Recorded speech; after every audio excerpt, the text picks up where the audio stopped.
Well, ho, ho, ho! How are you? Welcome to MacBreak Weekly Christmas Eve edition. We've given the gang the week off. Jason Stell, Andy Anako, Alex Lindsay. Actually, 2 weeks off because they're not going to do a show on New Year's Day either, New Year's Eve either. But for Christmas Eve, we've got a little special thing for you. Our wonderful staff has put together, as we do every year, a best of. So in moments, ladies and gentlemen, the best of 2024 on MacBreak Weekly. Podcasts you love. From people you trust. This is TWiT. This is MacBreak Weekly, episode 953 for Christmas Eve 2024, the best of 2024. Hello, everybody. Santa Leo here, and while I don't have any gifts to give you, I do have, well, it's a gift, I guess, the best of MacBreak Weekly for 2024. It's kind of hard to remember, but the year began with a bang. The Vision Pro. Remember that? We, of course, have a few Vision Pro owners in-house. Alex Lindsay has one. Jason Snell has one. And our good friend Ray Maxwell, the former host of Maxwell's House, he has one, but he's in Canada.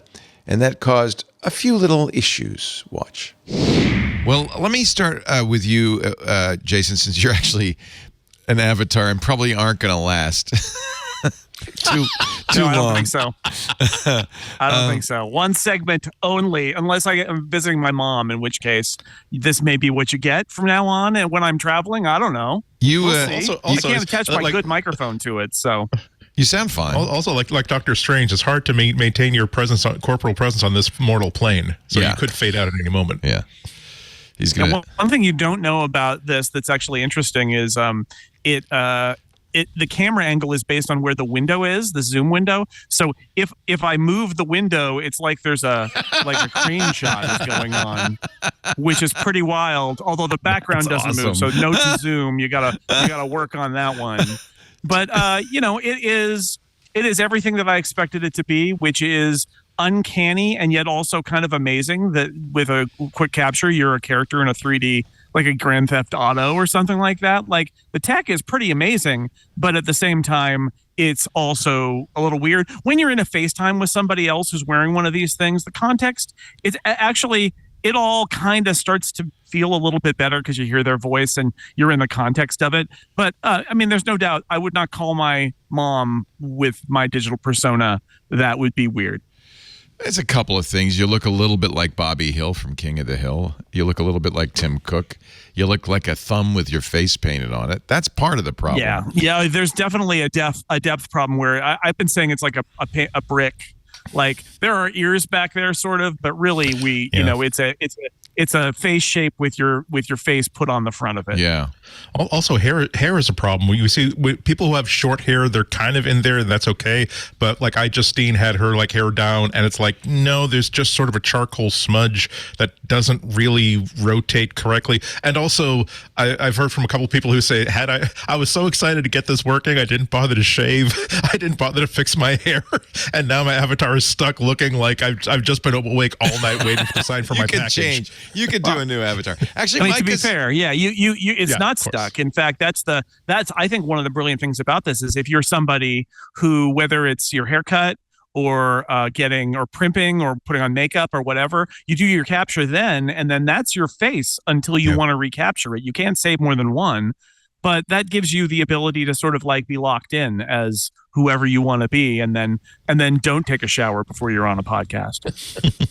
I was reading earlier before the show, and I'll refer back to it, to ZJ Kingsley on Reddit, who said Apple has mismarketed the Vision Pro, and reviewers have as a result mistakenly focused, for instance, on this avatar thing. He said this is not what it's all about. And I think maybe some people who have it agree. He says the killer use for him is lying in bed in a VR environment, looking at the stars in crystal clear clarity, a small window open, talking to a friend via messages, and just beyond that, mounted in the sky, a 100-foot wide screen, which had the social network running in simply the clearest quality I've ever seen outside of 1570 IMAX. I think everybody who has this might have a different killer app. But what is your experience of watching movies? Is it crystal clear? Does it look? Yeah. It is. Yeah, it's really clear. It's. Yeah. I was kind of It's amazed. 4K, we lost right? Power. Yeah, it is, and we lost power on Sunday, and of course I have a UPS for my router, so I still had internet. I just didn't have any lights, and so my retreat was to sit on the couch and put Superman, Man of Steel up and just watch it until the power came back. How up. big did you make it? It probably would have been the equivalent of about 150 inches or maybe 200 inches. Like a something theater, like that. then? Like seeing it in a movie? It's like a theater. It's 100%. I would worry if I was a theater looking at this because and I also would say that I would, over the weekend, I got to the point where if I want to hang out with my family, which, we watch a bunch of shows together. And so that's still, but, that's the only time we really all sit down around a TV is when we want to watch a show together, and we kind of, that's kind of an evening thing to do.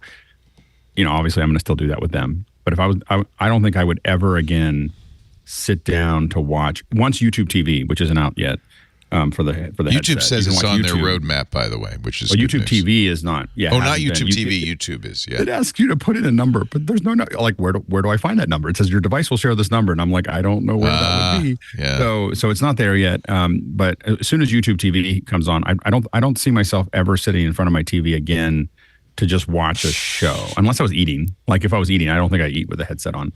But if I was like, but I think that I very quickly was like, this is a much better experience. I do notice that there's a lot of things that are different on the headset for viewing things, though. One is that you're just constantly reminded that 24 is really framey, and that because everything else around it is not, it actually is more apparent that the framiness of 24p is probably these headsets may undermine that because you want a especially higher frame rate if you're watching on these headsets. The problem is you have an environment right behind it that's moving. So it took me a little while to figure out why it was so much more apparent on the headset than it is when I watch a TV, the wall doesn't move right behind me. When I watch, and the wall behind it, the environment behind it is working at 90 frames a second or 92 frames a second or whatever. So the background is at a high frame rate. And because of that, there's something about it that you notice really quickly because there's not a wall there, that the frame rate is low, and so I think that it became much more apparent to me than I had before. I also found it doesn't match your experience. Although honestly, when you're watching a 24p movie anywhere in real world, you have a much higher frame rate in the real world, don't you? Right, but you have a frame, but you have a frozen wall, and there are some theaters like IMAX and Max and a couple other ones and Apple have their own theaters. The problem with the theaters, ironically, is that the screen in the virtual theater is too small. Like it's not as big as I you want can't it make to it be. as big. Because it says, this is the frame I'm going to put it in. Right. And I couldn't get it to go bigger. Like it locks into the frame that it Disney. Go ahead. Yeah. Disney lets you sit in the front row if you choose the Disney Plus theater, but that's it. Yeah, and I haven't been in Disney yet because, of course, Disney required a login, and I don't know what it is. And I was like, I'll get around to it eventually. And so you don't have Bitwarden or 1Password in there. Well, here's the 1Password for the iPad can be installed on it, and it will autofill your passwords. It's with Optic ID. Nice. It's actually kind of remarkable. This device is an iPad, right? It's like a 3D iPad. But the good news is, if your apps work on the iPad, then you can get them if they are on the Vision Pro. You can put them in there, and they all interact and they all work. And I agree with Alex. I was using a Vision OS exclusive app called Juno, which is a YouTube client because YouTube isn't there yet. And it is the quality of a standard 2D image when you're not confused by like, it's 3D or whatever. It's really good. It's remarkably good as just a video viewer. Here's one of our Discorders, Vision Mad, who's watching right now while eating his cereal. But honestly, how is that different than having a TV in your kitchen? I don't. Except when you walk around and you can move. You move and the TV follows you. It's okay. And the other thing is you constantly are moving the window. I found myself constantly moving windows. So I'm constantly, I want to put this over here. I want to put this over here. I want to put this over here. And like I was watching that, I had a client that was texting me on Sunday while I was watching the movie, and I just simply put my messages up above the screen. And so if I saw them change, I looked up and as I said, I want to say something, the movie got quieter. and I said what I needed to say in the text, and then I went back to what I was doing. Oh, that's and, weird. Yeah. And so I just didn't really think much of it. It was totally in that It's just environment. natural. Yeah. That's one thing Well, Apple's very good at, is kind of making those affordances feel natural, even if you're in a spatial computing environment that you've never experienced before. I will admit that I think the thing that frightened me the most about the headset was actually that thing, which was that there was a moment last night, and I was probably 10 or 12 or 15 hours into using the headset, and not in one day, just since Friday morning. I had been in it, and I suddenly was watching YouTube, and there was some point where I looked down and I realized, oh, I'm in the headset. Oh, wow. I was just watching YouTube and just kind of like, because I have a lot of screens anyway, so it doesn't show, like I have 8 screens around me, so a lot of screens doesn't really show up like I'm somewhere. It's not so different from your it's normal. It's not so different than my normal life. But I suddenly realized, oh, I'm in the headset, and there was some point yesterday afternoon where I looked at something and I looked at it and I found myself tapping, and I was like, oh no, I'm not in the headset. And so it was like I've heard this people say that. crossover Yeah, that you just like with the iPad, you get used to pinching and zooming, and then you start using a Mac. I tap my laptop screen all the time. Like I just tap. Like, why isn't this working? So Ray, what do you? My lower brain was getting. What's your killer app so far, Ray Maxwell? Well, I have bad news. Uh-oh. We really should start with my experience of buying it from Canada. Yeah, so this is the first part. I didn't even know you could use it in Canada. Well, you can, and then you cannot. Yeah, exactly. You could, okay, on the January 19th at 5 a.m. in the morning, I signed on, and no sweat. Oh, there's Ray Maxwell. Yes, we'll take your $3,500 plus accessories, $4,800 with taxes, U.S. when I'm all done. And no sweat. Yeah, place an order. And then I went down to the Alderwood Mall Apple Store in Linwood, Washington. Walked in. You're buying in the U.S. then, so you went over the border. Yeah.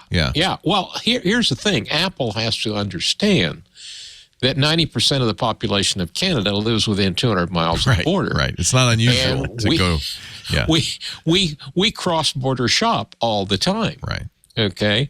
And they really haven't allowed for that. But at any rate, I go in. Oh, yeah, we have your order ready for you. They do the demo. I had not a good experience there. The poor girl, I think she was an extra brought in because there's so many people in the store. And by the way, they were going out like hotcakes, the VPs. At any rate, it took her 20 minutes to get the demo to work. And by the way, that's fun. When they fit. When they fit you out, they do not fit your unit to you. They fit the demo unit to you and check all the settings and everything. Oh, because the demo's on that unit. Yeah. Yeah, and then they bring you in sealed cartons your unit, that and makes you sense. exit with you exit with sealed cartons. Yeah. Now, I said to the manager of the store, very nice fellow, very helpful. I said, now I have a Canadian Apple ID. When I get back to Canada and sign on, how's everything going to work? Oh, no sweat. Now, I'm going to switch to my view here. This is my view, and I'm going to take us to Hakaʻalea or whatever that is. And yeah. Right. And now I get home, and here's my view, and I'm all excited. I can, my microphone's too close to me. Now, at any rate, I can open up Safari, and here's Safari, and I can bring in 3D models, and it's all exciting. And then the message from hell. Ooh. What does it say? Not available? Not available. The App Store isn't available in your country or you can't even region. get into the App Store at all. Oh, no. Oh, that's frustrating. So you couldn't add apps to this at all. How are we talking to you right now? Oh, I get it. You're on Zoom on your computer, and you're airplaying the view, or you have another device that you're putting the view in and switching over to. I have coupled my VP to my iPad Pro. And it is plugged in by HDMI to my ATEM Mini. I see it, yeah. So what can you do? Can you watch a movie? Yes. All the movies I bought here in Canada, I can watch. Oh, okay. In 4K. I mean, honestly, they don't say it's available in Canada. So you're an example of an early adopter who was willing to take the chance, but they aren't selling it in Canada. No. Okay, by the way, Jason Snell had to give up. He's switching over. He couldn't take it. That's the face I love. So let's see, 16 minutes in, and he says, "Why are we not seeing him? I see him in the. We got to reroute. Okay, we're just going to reroute it, and now we want to hear him too. It's there. Oh, you don't look like Tim Cook anymore. good morning. Hi. Yeah. Those hands. You don't look like Bobby anymore. So. What was it? So, what was it wearing on you? The trick is to use an ID from the U.S. And Yeah. so the ones who are gray market importing these things, most of them, the people I know, they all have even if it's not their primary, they have a U.S. Apple ID that they can use to get access to the store and all of those things. Yeah, Right. Now, the only trouble with that, Jason, is I am setting up a US ID so I can get to that. The only trouble with it is I lose my Apple ecosystem. I can't copy and paste. Yeah, because everything's on your old all ID. of my other devices. That's why you're not supposed to do this. You're supposed to wait until it's for sale in Canada later this honestly, year. Ray, you will be able to use this in a few months, I'm sure. Apple has a wonderful plan for your life. Why don't you give yourself to it willingly, Ray? This is counterproductive. By the way, have any of you looked at this 3D model of the VP on Safari? The detail is just incredible. I don't know how well it's coming through, but I'm seeing it's really good.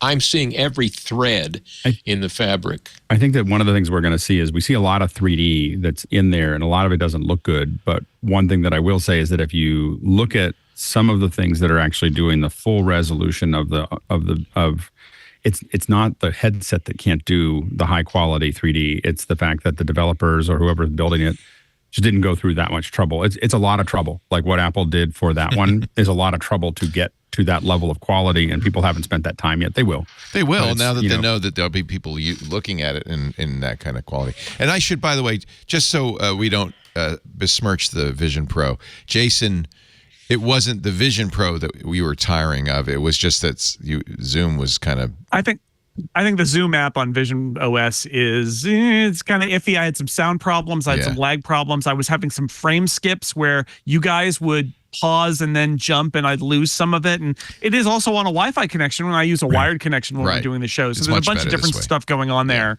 We actually had somebody call. It is a 1.0 OS with a 1.0 app on it. So we had somebody call, ask the tech guys on Sunday, wearing his, and the lag was like 5 or 6 seconds. It was really laggy.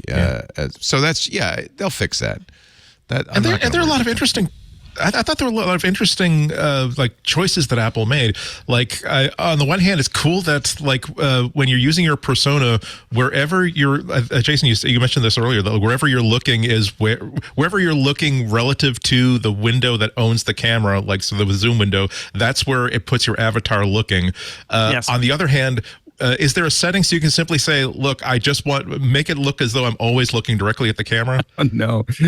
What I noticed was I was talking to somebody who was like, so are you doing something else? Because you could see that I was like, I was moving some windows around to talk to them. Yeah. So I'm looking over here. So you do get to see that person is not looking straight at the camera all the time.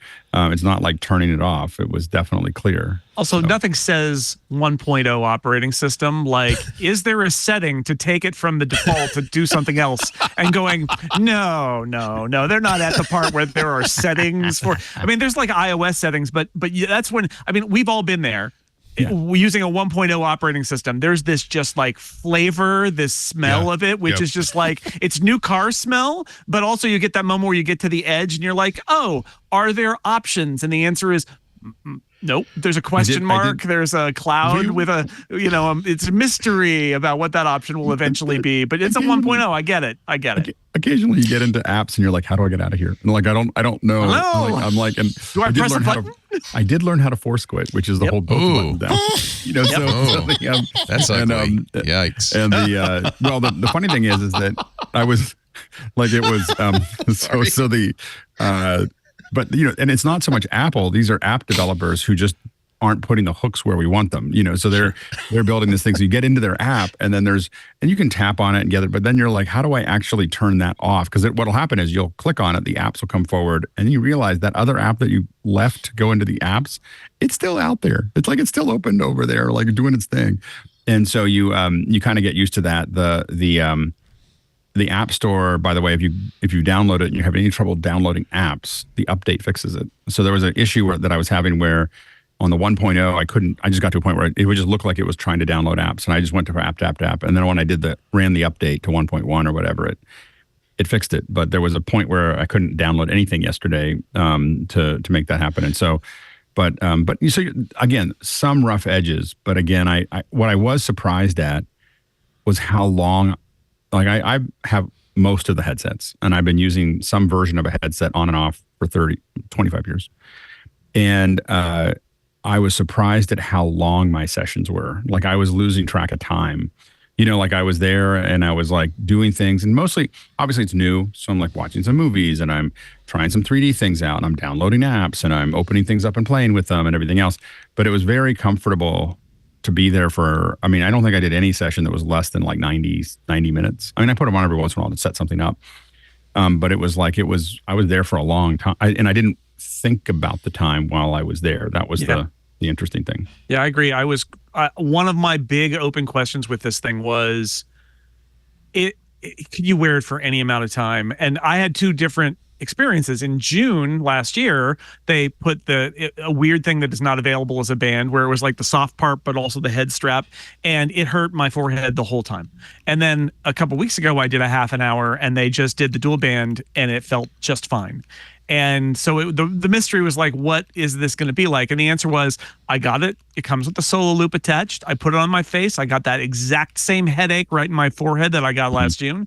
I detached it. I put on the dual loop, and I've worn it for as much as 6 or 7 hours in a day. I'm writing my review, guys. I have to do this. Yeah. And it was fine. And everybody's head is different, but I can say that it's least conceivable that you could wear this for an extended session and it would be fine. And I definitely feel like you get used to where to put it and how to put it on and how to pull the strap. I'm using the 2 strap. I found the single strap to be really not useful. And so I do feel like with the MetaQuest, I feel like that hook in the front that goes front to back would definitely improve my experience. I've been thinking about like printing a little thing to grab onto it and just let it pull back, because I feel the weight on my cheeks. All the weight is in that device on your face. I don't feel like, but again, as weight on my head, it doesn't bother me. As where the weight, how the weight is unbalanced, cantilevered. Has and it doesn't bother me, although I will say that like when I try to when I notice it is when I'm speaking into messages, because I do that a lot when I'm in there. I'm like, I don't try to type, and so I just look up and hit the thing and say it. I can feel it bouncing, like pressing against my cheeks. Ray, I noticed that you're wearing it bareback. Do you not like the dual loop? You don't need it? You know what? I've been wearing this thing for hours yesterday and the day before. It looks very natural on you, I should say. Yeah, it is quite comfortable. I haven't had a problem with it. I was going to try out the dual strap, but haven't done it. Necessity. Yeah. Now let me tell you a few of my other impressions of this thing. Number one, the things that are missing. I'll give you my gripes, and then I'll tell you all my good things. I tried to load a ProRes file in. Now, this thing isn't really made for editing or the high-end uncompressed stuff, but it wouldn't go in. Now, I don't know, it was just that one time, but it doesn't like pro formats as I see it. And the other thing is, I thought they'd learned their lesson with the iPhone 14 and 15 Pro, that they put USB-C and a high-speed I/O to load large files. And the good news is I have found out that the developers do indeed have a dongle that will connect into this battery connection, and give you USB-C in and out, and it sells for only $299. And that's for testing. I mean, it's just there to it's there to tie it together. I will say that I did find that it's pretty chunky if you take a 550 meg USDZ file and try to rotate it around. Like you give it a couple, 50 million polygons, and it's like it's a little, So we were trying to push the outer edge of that. Now, the app that I'm dying to get my hands on as soon as I could reach the App Store, and we're all talking, everybody's calling Apple support and saying, come on, turn on the App Store to Canada, be nice. At any rate, the app I'm waiting for is the ForeFlight company, who makes a lot of aviation software, has a 3D app that lets you look at a given airport and see all the air traffic in 3D going in and out of the airport. Nice. It's really cool. The Voyager, cool. That's called the Voyager app. You tend to set it. I downloaded it. You tend to set it over in one corner, like a little below you, because you can decide where you're going to set it, and it definitely makes a difference because of where you see the planes. But you kind of set it over kind of like about chest high, somewhere over to the side. And it's just nice because you'll be working and you're like, I wonder what's landing in San Francisco. And you look over and you see all these planes. And like it's got kind terrain. of coming in. It's really, I should mention, though, it's made by Boeing. So you might want to check the bolts on that before. Yeah, exactly. The engines or the sensors. The sensors on the front. Check the sensors all on the those front. things. That is kind of cool. Don't set it to goose mode. It'll be very, very intense, I promise you. Yeah, exactly. The other thing I found out is NordVPN does not make an app for the Vision Pro yet, because I wanted to try VPN and put myself down in the U.S. Oh, that would be a solution. Yeah. You could do it at the router level. I mean, you could. Yes. Right. Exactly. There you go. Stuff. Just pretend you're in the U.S. Let me give you my overall impression. My overall impression is a lot of people have not. I mean, if you read the technical spec on the Apple site, and you only take even the marketing stuff and set your expectations to the literal meaning of everything, I'm not disappointed at all. I'm just wowed by the tech. I'm very much wowed by the resolution and the 3D models and the whole thing. But people have set their own personal expectations way high, and, are dreaming about things that nobody's promising. And I think they're disappointed then. And there's 600 apps that were built for it. There's a million apps that you could theoretically run on it. There's about 8 that are worth looking at right now. Like, so any part of the thing is you go through them and you go, like I've now, people will, you can put it into guest mode and hand it to somebody and say, okay, and they have to, calibrate their eyes and show their hands and that type of thing. And then you go, okay, go to the dinosaur. Like you take them to go to the dinosaur demo. That's a good demo. And then go to Jig Space and see Jig Space. Then watch a movie, and then you're done. Like you see that I can show you if I show you those 3 things, you get a sense of what the thing can do. The other stuff gets too hard to explain to someone. The Moog app is unbelievable. But that's a whole nother. So there's a lot of there are definitely apps that are coming out, but there's probably 8 or 10 that are like standouts. The rest of them are like, oh, this is a good idea. They're on their way. They're thinking about it. I'm looking forward to virtual music apps. There's got to be a visual theremin. The Moog. It is. Okay. The Moog. I mean, so there's spatial music. There's one called spatial music, and then there's one. I knew that would happen. So spatial music is like a theremin. Like you can sit there and play with it and kind of move around. And then there's the Moog app is crazy. There's a bunch of different instruments and different things that you can play. And the crazy thing is that you're playing notes with your eyes and tapping when you want it to happen. And it's a really, I found it to be a really crazy experience because when they're trying to play, because you have to look at exactly what you want to play next. And then they started to kind of experiment with other tools and everything else. And so those are the 2 that are kind of, I felt like gave you a sense of what is coming. Like it's not like that we're going to have different kinds of ways of interacting with music, interacting with data, those types of things. But it's not there yet. But those 2 are probably the ones that kind of show you that. And of course, the thing I'm really looking forward to is I'm hoping X-Plane. X-Plane, I think, already works with some VR headsets, but I want to see it Flight on simulator. this thing. Flight simulator. Yeah, I can't wait. I think we were talking about this in office hours. I think that one of the things that is going to happen is you have like that Logitech, your controllers, And I think what's going to happen is they're going to give you two little trackers that you just set on the top part of your control deck or whatever, and it will just snap the fuselage in. Like it'll just go, like I know where you are, and I'm just going to snap that in so that the rest of the fuselage looks like it's going around so you can look down. This is where the AR stuff comes. You can look down and grab onto the physical handles and see them. You're not like in a virtual world. You're just looking at them. But when you look up, you get, sky.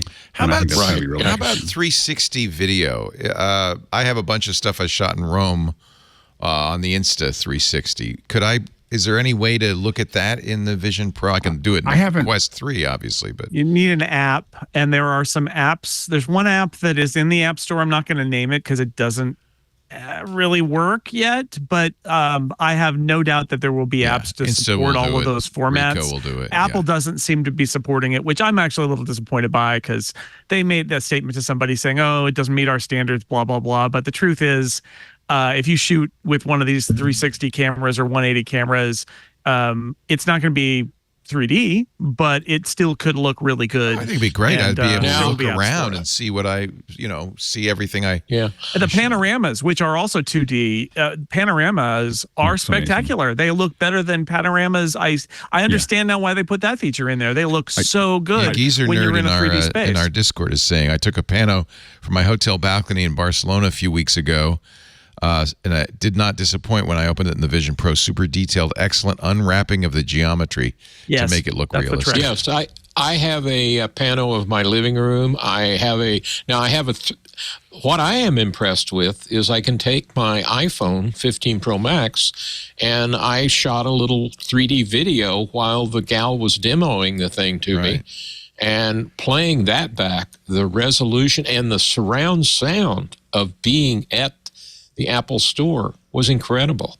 I will say that I benefited from the fact that I didn't realize I had taken so many, but I evidently since whatever I knew that you had. I have 600 panos from all over the world like in the White House and in weird, and they're always a little dissatisfying on the phone itself on the 2D. Yeah, so, it is. But this was I finally paid off taking all those panos. Like I was because I've taken them and I almost never look at them again. Like I take them all the time, but I never go back and look at them. And I was like, oh, this was amazing. That I did that for the last decade. How does the spatial video you shoot on the iPhone compare to spatial video you shoot on the Vision Pro? Because we've been for a while shooting spatial video. I think the iPhone is better. You think it's better? It's not. You really think so? Yeah, the iPhone video is lower quality, smaller. It's like a smaller aspect ratio because they're cropping from one to the other. The one on the Vision Pro, the spatial video is superior, and a better interocular distance, right? It's a wider. Yeah, exactly right. So everything is more. It's wider, like your eyes, and not like a little camera. Yeah, I found that the quality. I mean, again, I shot some with the phone, and I haven't shot any with the headset yet, but I shot some with the phone and I was like, I don't know if I'll do that. Like I shot, and one of the things I did is I shot the same footage with the phone with and without stereo. And if you told me which one would you rather watch, I'd rather watch the higher resolution version that was not stereo than the lower resolution that was stereo. And stereo, even in the movies that they have, it has, I will admit, I thought it would be better than it was, which is that it still suffers from idiosyncrasies related to motion blur, so you feel things that look hard, in 3D. And so I don't feel like, you see some of the geometry, but I don't know. I don't know if it's worth it yet to watch a lot of the. By the way, there's talking about comparing 3D movies and 3D in this. To me, the experience is quite different, and I don't know how Apple solved this, but in 3D movies, the actual plane that your eyes are focused on and the binocular verging sometimes doesn't match. Your binocular eyes turning in doesn't match the plane you're focused on. Convergence. Mm-hmm. All right. And I don't know how they're doing it, but that, by the way, makes people nauseated or gives them eye strain and so forth.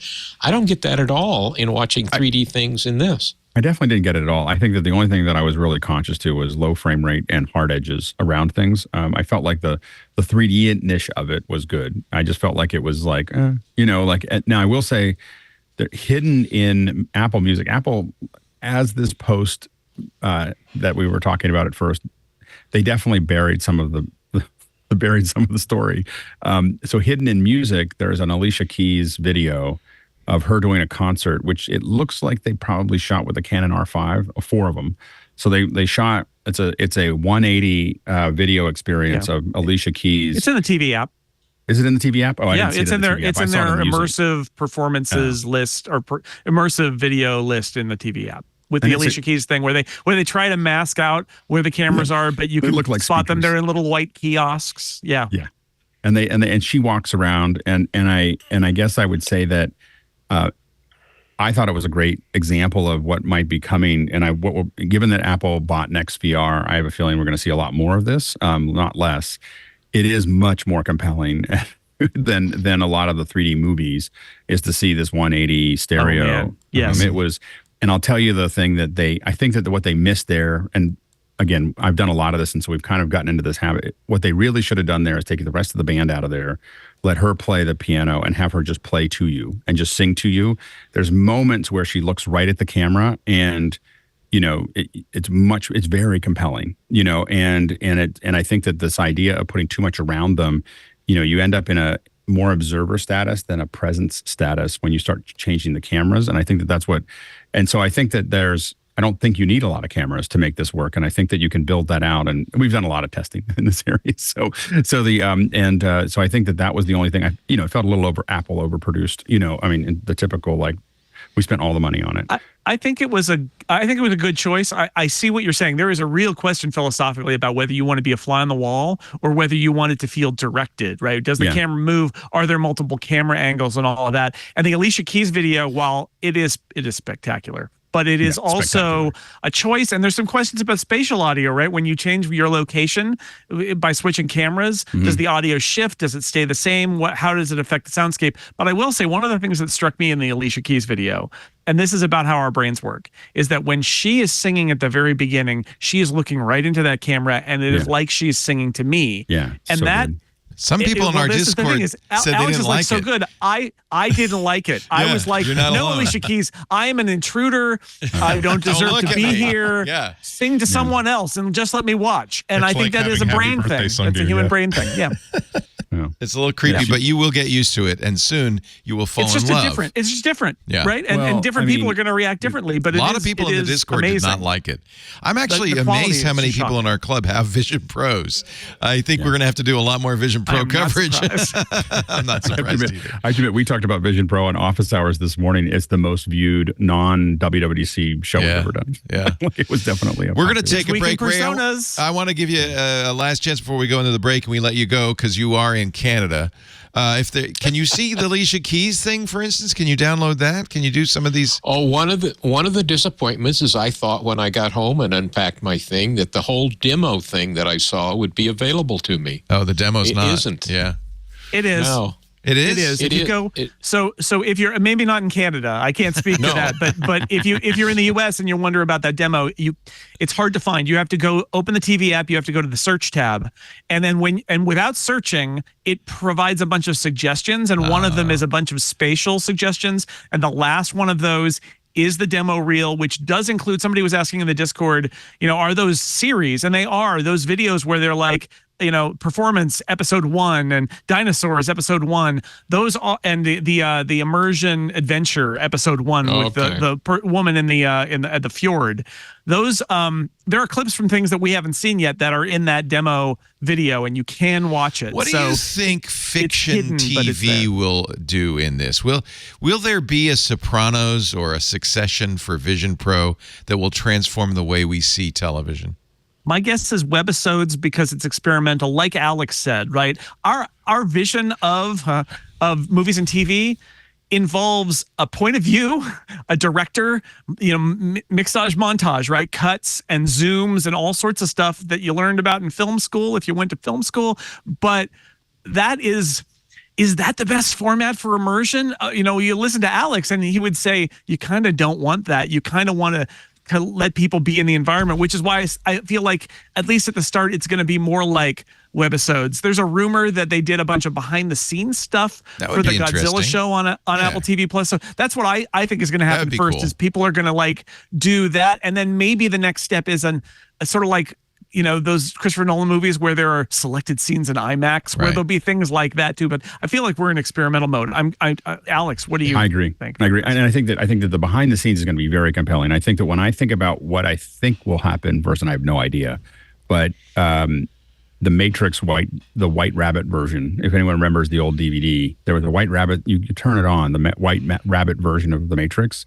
And as you watch the Matrix, little white rabbit would pop up in the DVD and you'd click on it and it would show you a whole behind the scenes of how that shot got built. You wouldn't want to watch it the first time. Right. But when you want to watch it again, you'd watch through it. And I think that, they've seen these stereo cameras bouncing around the Apple sets for a while. So we assume that, probably you may see a scene that might be done in 180. You might see a lot of behind the scenes that are done in 180. I don't think we're going to see a lot of 360. Again, 360, the problem with it is that the lift between 180 and 360 is fairly dramatic, and the payoff is almost zero. Because you had to stand up and turn around. You've got to stand up to use it. Well, the other thing is that for us to create, the reason that the return is very low is because you have to stand up and look at it.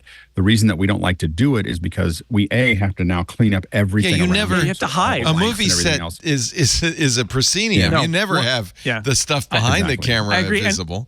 Alex, you probably noticed this. I really enjoyed looking at the Alicia Keys video especially, but all those immersive videos are fascinating because you can actually see, if you look at where the crop is, that 180 immersive, there are moments, like early on in the Alicia Keys video, they want to crop out one of the cameras. And so the right side is a little bit narrower before you get to the black space. And like that's all going on there too. So it's very clear, like, it's hard, right? They wanted to. You could tell that they wanted to sell you on the feeling of it before you, as you watch it, you slowly realize you slowly identify where all the cameras are. Yeah, it's kind of part of the show. But I think that you're right. I was like, I don't think I saw that at the very beginning. You didn't.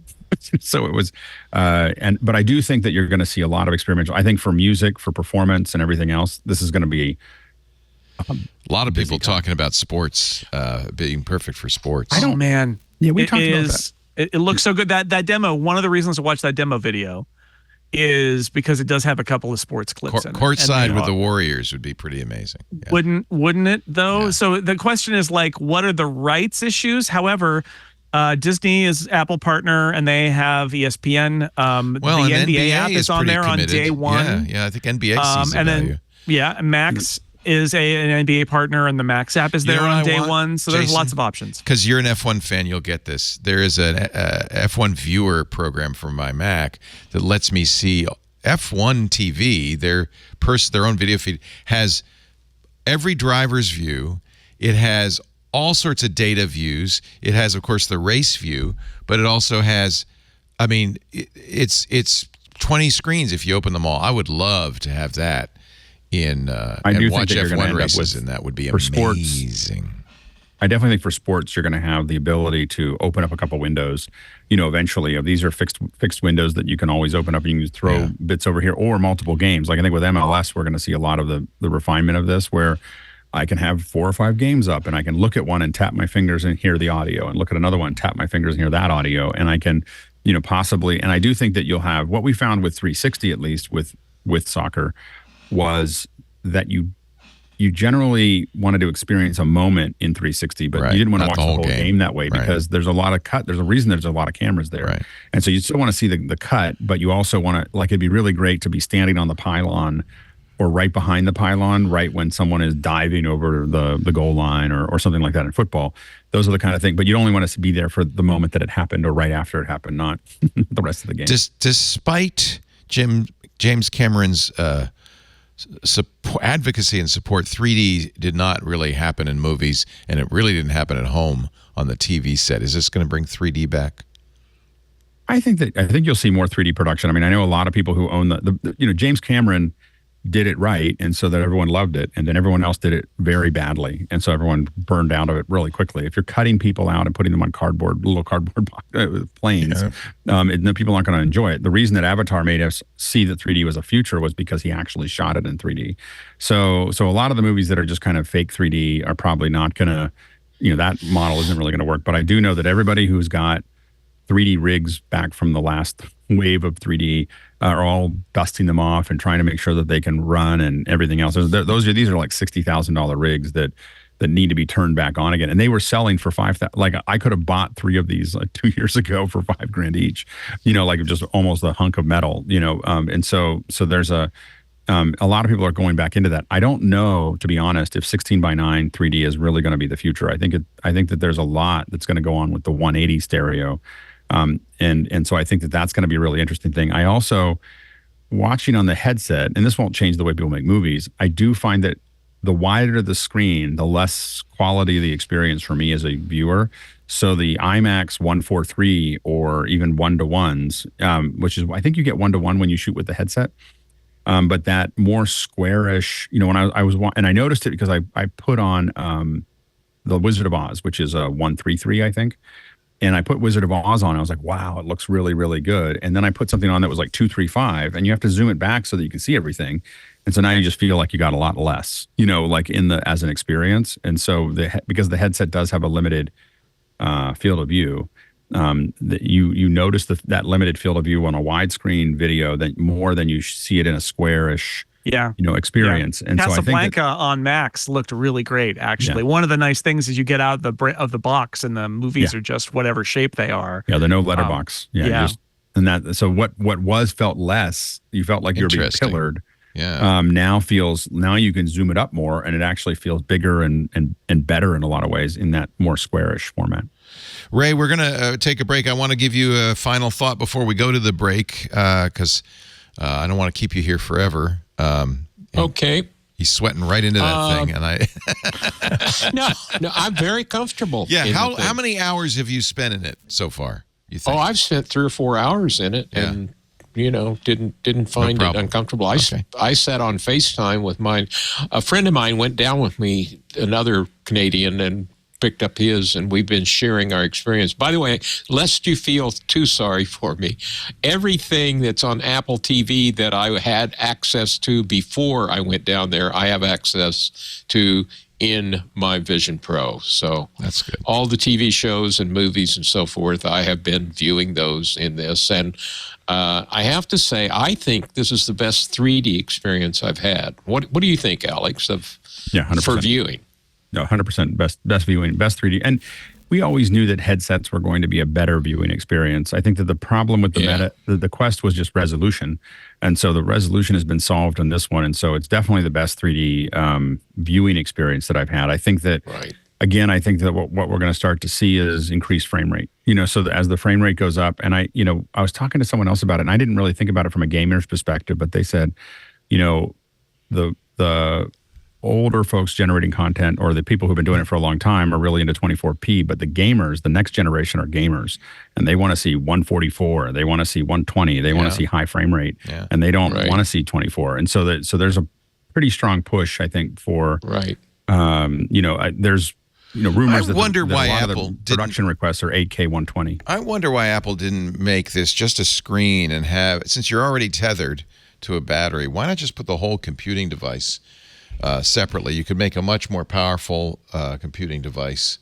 I don't know. I think that was the problem with the Oculus. I mean, the Oculus did that, and it was had it tethered to a big computer. Tether, and I think the problem is that what's very convenient. Like I've worked with ones where they have huge cables coming down from the ceiling that hook into your head, and so on and so forth.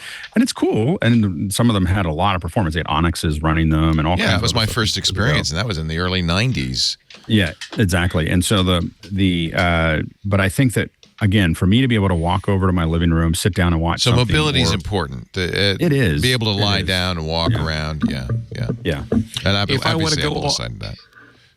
If I want to go all day, I have power. That's a big battery.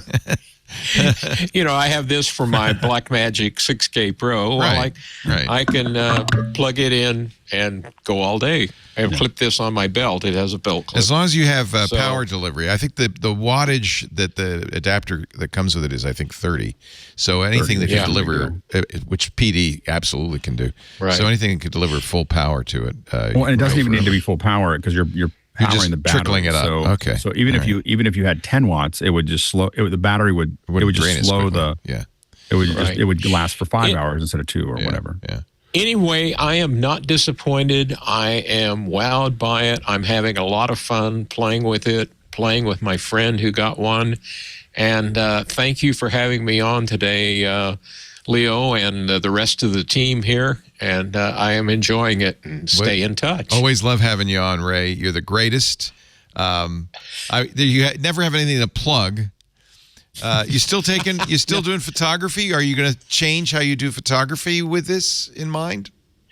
Oh yeah, I can't. Well, I can't wait till summer comes and I can take this to the glider and the airplanes. Oh yeah, I'm still flying. Okay, yeah. And I think I can have a lot of fun with this, especially doing 3D of the cockpit. Yeah, or just a loop-to-loop, because I'm not going up there, but I'd love to watch. I'd love to experience it in the safety of my own home. Thank goodness Jason did not continue to join us with his Vision Pro avatar, because that was a little creepy. The avatars did get better later in the year, you might remember. But the Vision Pro still, even to this day, is looking for that killer app. We'll continue to cover the story. As long as there is Vision Pro news, we will bring it to you on MacBreak Weekly. Speaking of bringing it to you, MacBreak Weekly is brought to you by, quite literally, our CDN, our content delivery network, the best in the biz, CacheFly. For over 20 years, CacheFly has held the track record for high-performing, ultra-reliable content delivery, serving over 5,000 companies in over 80 countries, including, by the way, us. Now, CacheFly is better prepared for the holidays than ever before. The only CDN built for throughput. That's why we love it. Not only ultra-low latency video streaming, delivering video to over 1 million concurrent users, but lightning-fast gaming, which delivers downloads faster with zero lag, glitches, or outages, and mobile content optimization, offering automatic and simple image optimization, so your site loads faster on any device. We loved it because they gave us flexible month-to-month billing for as long as we needed it to figure out what was going on. And then once we understood our download patterns and so forth, they gave us a discount for fixed terms. The point is, you can do the same. Design your own contract when you switch to CacheFly. Some exciting updates to announce as we begin a new year. Managed object storage. CacheFly has a new object storage solution designed to increase speed and reliability to industry-leading levels. This is incredible. The hardware is entirely based on NVMe.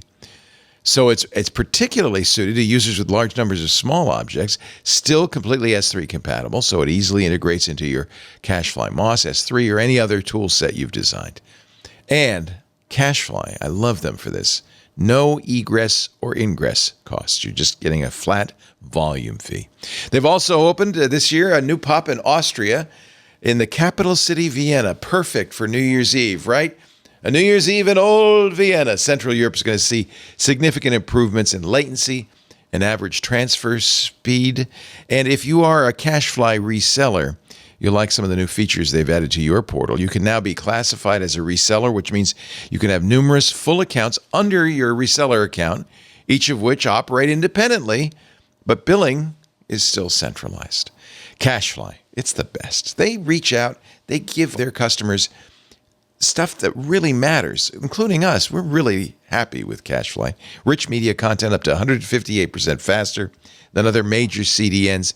And we've been doing this for a while. It's really great. CacheFly allows you to shield your site content in their cloud, ensuring a 100% cache hit ratio. And of course, with CacheFly's elite managed packages, you get the VIP treatment. Your dedicated account manager will be with you from day one, ensuring a smooth implementation and reliable 24/7 support when you need it. Learn how you can get your first month free at CacheFly. CacheFly.com/twit. How many years have you been hearing it? Bandwidth for MacBreak Weekly is brought to you by CacheFly at CacheFly.com. cashfly.com/twit. Thank you, Cashfly. All right, moving on. Another big event early in the year, kind of a shocker. Apple decided to cancel the Apple Car. Jason Snell has breaking news. Leo, this just in. This just in. Yes. I hope you were not planning your financial future around buying an Apple car. What? Because Mark Bloomberg, as we like to call him, Mark Gurman at Bloomberg, shortened to Mark Bloomberg. Maybe he's been put in the will. I don't know. Has reported that Apple today canceled their car project after spending, more than $1 billion, several billion dollars on it, and for more than a decade, they have finally thrown in the towel and said, you know what?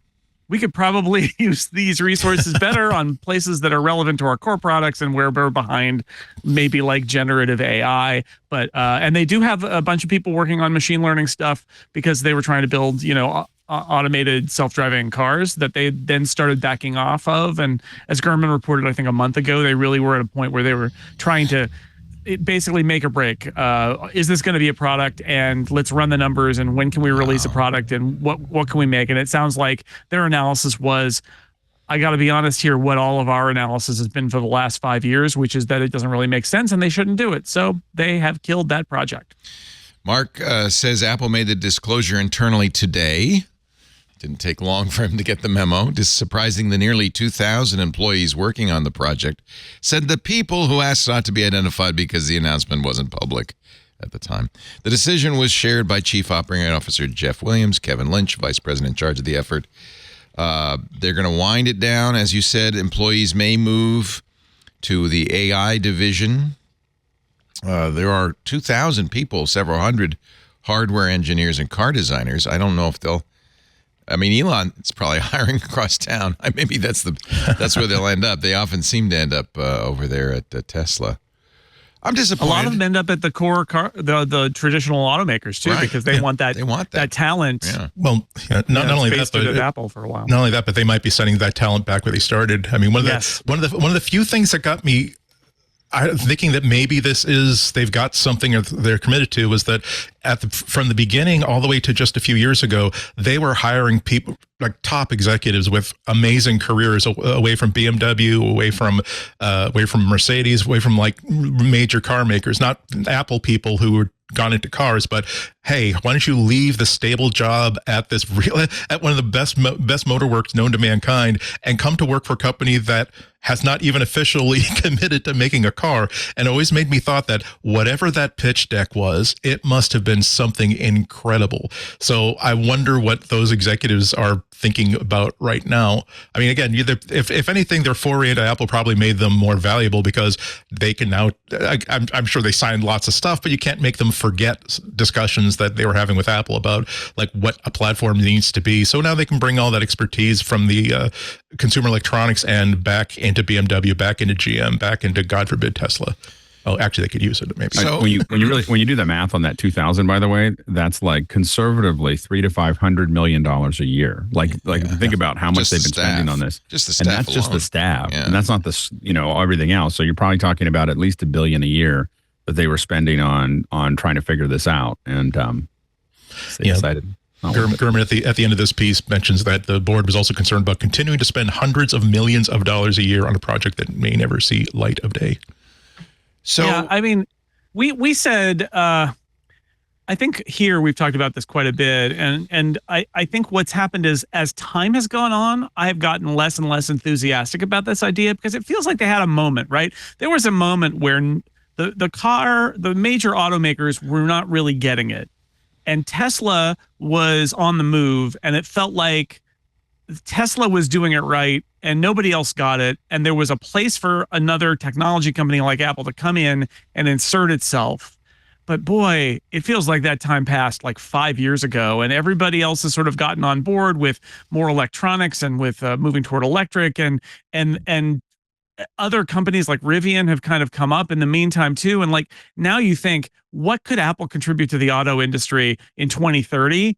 And I don't, it would just be another car. And like, that's the last thing Apple should waste its money on. Yeah, and also remember that when even when this story first broke, I think it was the Wall Street Journal that broke it in 2014, something like that. At least that's when we first started talking about it, I think. Johnny Ive was in his ultimate ascendancy. He was maybe, I imagine that his voice was also saying, here is something, we are a design company that works in electronics and consumer goods. The car is the ultimate design statement, the ultimate consumer good. Here is a place where we can make an amazing statement. I mean, again, this is the same shop that came out with the 2018 MacBook Pro. So maybe that was another force that was at least causing this to get a good launch to orbit initially. A lot of alarm bells went off when there were those reports about how they were only going to launch it without a steering wheel and with complete autonomous driving. And it was one of those moments of like, what are they, what are they smoking inside there? Because it is not. It was never going to be like that's like a worse delusion than Elon Musk. Elon Musk has these delusions of full self-driving that he keeps saying it's just around the corner, and it has never come. But at least he builds cars with steering wheels, right? Like he's got at least a little bit of realism that this needs to be a real product. And Apple, I think that Apple in the early days of the car project was a victim of some people on the inside thinking big dreams like they could magic it into existence and not being real about what needed to be done to make the product happen. And I think that's why they missed their moment.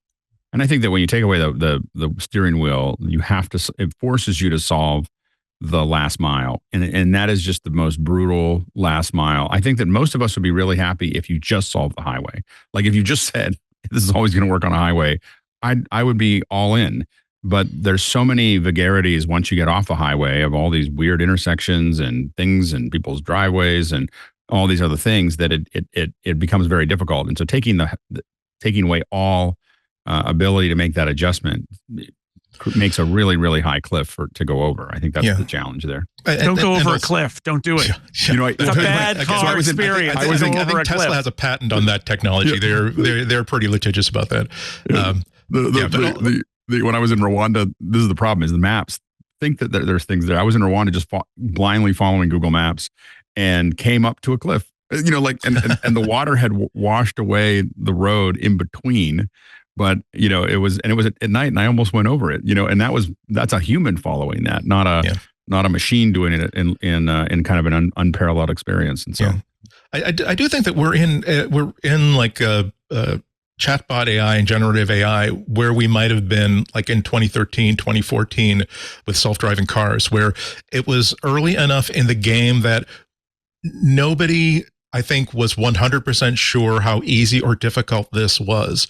Kind of like how in the 60s, like we had, as it turned out, NASA had a very linear path to landing people on the moon.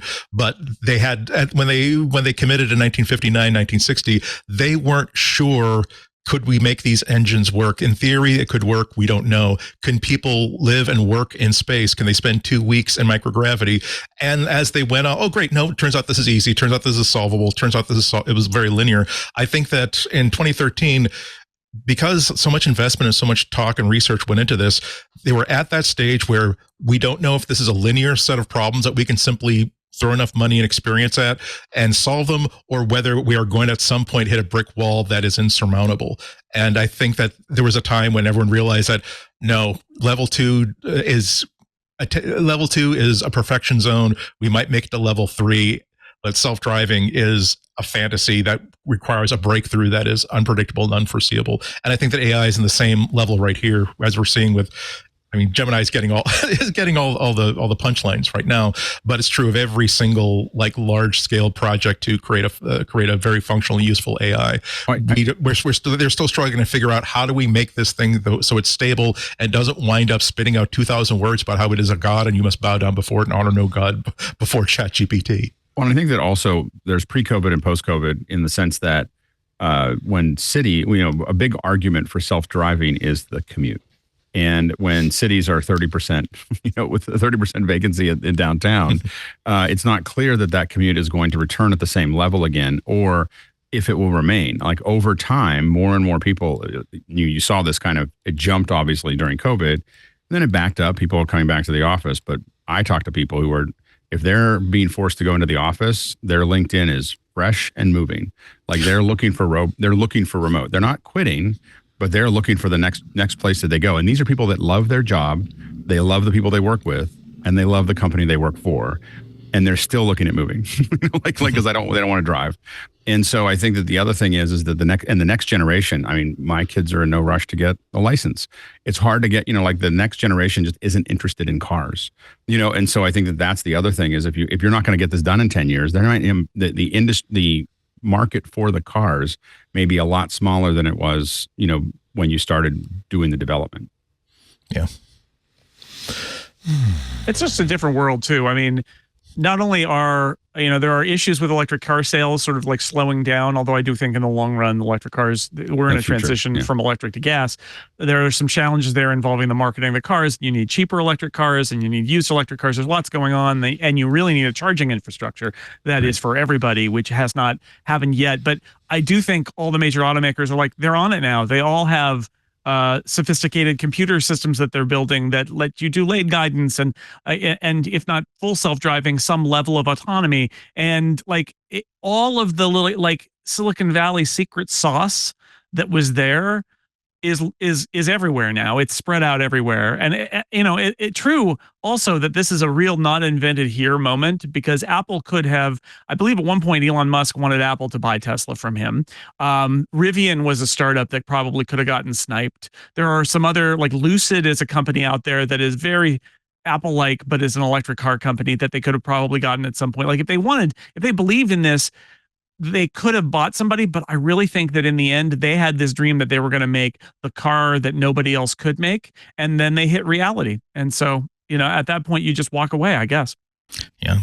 It just never made sense to me at all. I could if Apple was the kind of company that at CES or at some flashy show would say, hey, we made a concept car. Like Sony has made concept cars. Here is a Sony badge, Sony design, Sony interior, Sony electronics project. And of course they build it on a chassis that someone else provides.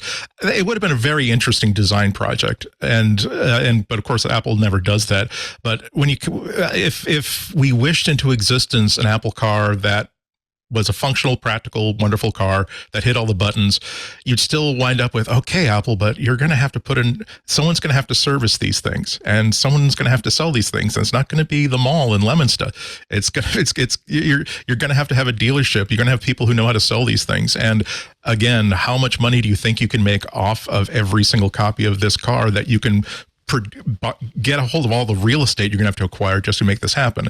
And it's just something that this is why I always settle into the phrase, I don't understand this decision, because as soon as you say, oh, this is stupid and it's going to be a big mistake and they're going to rescind this, that's when, oh, well, it turns out that Apple knows something that I don't, which is a lot of things. But nonetheless, when things don't make any sense, you hope that Apple comes up and say, no, we figured something out, but it turns out that they didn't.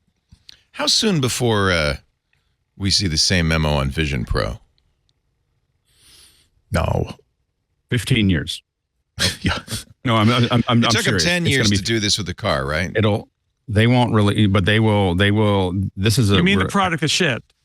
Yeah, I mean, once Apple ships product, I mean, Apple's notorious. If you talk to people that used to work at Apple, of spending hundreds of millions of dollars and billions of dollars on products that never get out the gate. They just go, and it just, the Titan was so big that they had to do it on the street so people could see it. But there's those buildings in there that are top secret, and all the other things that they're building, all kinds of products. I've never been in one of those buildings, but I've heard about them. I've heard that they exist, and that they have tons of products in there that are never that are a big reason that they're super secret is because that stuff may never leave the building, but they go through the full production process and figure things out and everything else. And that's what I think we've heard stories about that happening with the Vision, the Vision Pro. But a Vision Pro is there's at least 3 or 4 versions they're going to release before they even think about whether it's successful or not. Yeah. And I got to say, as a user, I think that the only thing that worries me about the Vision Pro right now is how much time I spend in it at a time. And I just forget that I'm in there for so long. And I'm like, oh, I was just in there hanging out. And then I suddenly realized, oh my gosh, I lost 4 hours, and so that's the thing that I'm having, because I watch movies in it all the time now. And anyway, I just find it to be it's a fascinating. I'm more concerned about my health of keeping it on for so long, but it's a very comfortable experience, and I think that they're on a pretty good path. That they're probably going to keep on expanding. So, but they're not going to change course for 10 years. Like there's no way they're changing course for 10 years. This is we're 10 years into a 20-year curve, and there's no way they're going to stop. In fact, there was another report, I forget who made it, that they may be working backward to this as well, that there's some talk that they're also experimenting with other wearables that would be more like glasses. And the idea there is not glasses to cover your vision, but glasses to give a perch for cameras, so that you could have, if you imagine like a camera plus AirPod, or cameras on the AirPods, but that's tougher because of where your ears are. And I don't think there are any big human ear upgrades coming, like where they're going to move to a better location. So they may have to do something else. So they may start working the other way too. If you can imagine putting a computer interface that can see and can hear and can talk to you, and maybe even can notice your gestures and respond to them. That's not Vision Pro. That's a very different thing without screens, essentially, but is still like an AR product of a sort. And I think that they're pretty committed to the idea of finding ways to get computing into, these other spatial environments by, whether it's outside in or inside out. Yeah, I mean, I've said it before, but I think that every company is missing a trick by the idea of one Bluetooth earbud that is a really, really good assistant that can simply talk to you, be a fully immersive, be a fully reactive interface to software to do simple things that you might want to do in the real world, with an optional, sort of tie clip size button camera, so that if you want to give the assistant the added advantage of being able to see your environment and being able to ask, hey, where is my lunch date, and so the earpiece can then tell you, oh well, it's the look for the red building, there's a door to the left, that's number 12, that's the restaurant you're trying to meet at. And when you need privacy, you take the camera off and put it in your pocket where people can't see it. I mean, the ironic thing is that I do think that the more I read about, again, I still don't have a Vision Pro, but the more I talk to people who have it, the more I read about experience about it, the more I think that Google Glass had roughly the right idea. Not the right time, not the right technology, certainly not the right understanding of how such a device would be perceived by the general public. But the idea of a very lightweight device with, as you said, it had a camera, it had bone conductive audio, it had a microphone. And in terms of giving you a layer into reality, it was just a tiny, tiny little 3x5 card at your peripheral vision that would simply put information that you were asking for that might be helpful at that moment. I think that once we can get that technology into a pair of inobtrusive eyeglass frames, that is a product that a lot of people are going to be very, very interested in, especially matched with a really good AI. Okay, you guys are crazy, but all right, if you think so. I mean, there's a lot of, we'll see what happens at NAB, but between NAB and WWDC, we expect to also see a lot more support hardware and so on and so forth of shooting stuff for it, which is interesting because the market is so much smaller than Meta's, and people weren't necessarily building a lot of tools for that. But I think that might have been also Meta building its own cameras and stuff like that. But I think that we do see a fair bit of excitement related to, how do we generate content for it. So it'll be interesting to see. And they dribble new things out. We got I don't know, Jason, did you see the new dinosaur, the new thing from their dinosaur documentary? There's there was the one where it walks over and looks at you, but now there's 5 minutes of an interaction. It's really good. Fascinating. Really Can't good. wait. Wow. Apple will never ship another Vision Pro. This is the only one. So enjoy it. As long as All right. Okay. I'll put my money on it. And listeners, mark that clip for future use. Yeah. Please, let's never. That will never be. That'll be a great Pro. button on the supercut of all of your Vision Pro negativity. That'll be a great last shot, and then it'll dissolve to a future where everybody's wearing them on their heads and they're shaking their heads. If that's the future, I don't want to live there. Yeah. Really don't. Oh, that's an even better button right there, actually. Yeah. Let's put that in the clip. Put that in the supercut. Well, you could put that in my obituary, and then he died. It's going to be in a hologram hovering over your tombstone. Yeah, exactly. But only if you have the headset on. To be fair, Leo, I 100% agree that the hype of last year, the product did not match that halfway. This is Apple deliver. Again, we were all speculating, so a lot of this is on us. But what Apple delivered turned out to be a very simple and obvious device whose only real distinction at this point seems to be that the components they put into their version of this thing are way better than the components that existing products already had. But they didn't solve any problems. They didn't figure anything out. They just said, what can we do that's really, really great if money were realistically almost no object whatsoever? I mean, I was always hoping that the great demos would not be, hey, look, there's a dinosaur in your room, or hey, look, you've got floating virtual screens in front of you. I've always hoped that it would have been, we figure out a way to make augmented reality, virtual reality more relevant than simply education, training, and entertainment. And I don't think they've demonstrated that yet. Maybe in a couple of years, maybe in 3 years. I'm not writing it off yet. This is an Apple TV trajectory where it's a very simple, boring box that simply gets progressively better and keeps making enough money or being interesting enough to Apple that they keep making it. It's not the next iPhone. It's not the next Apple Watch. I don't think it's the next AirPods either. I think it's the next Apple Hi-Fi. That's what I think. It's the next 80-inch monitor. I don't think Apple's doing any monitors at this point. I think that they're building toward, again, when I want to watch with my family, I take it off and I watch a big screen and we all have fun watching some rerun of something that was made 20 years ago.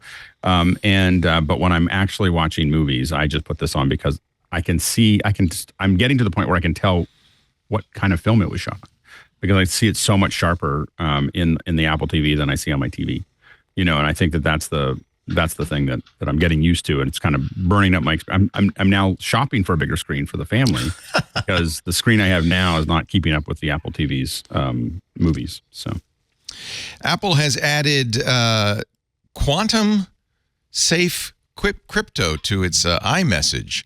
Even though there's another thing, by the way, that will never ship, is a quantum computer. But okay, now you're safe. You almost said Quipto, and I love it. Quipto. Let's call it Quipto. And post-quantum Cleo pushes the whole check of chips into the center of the table. I'm going all in.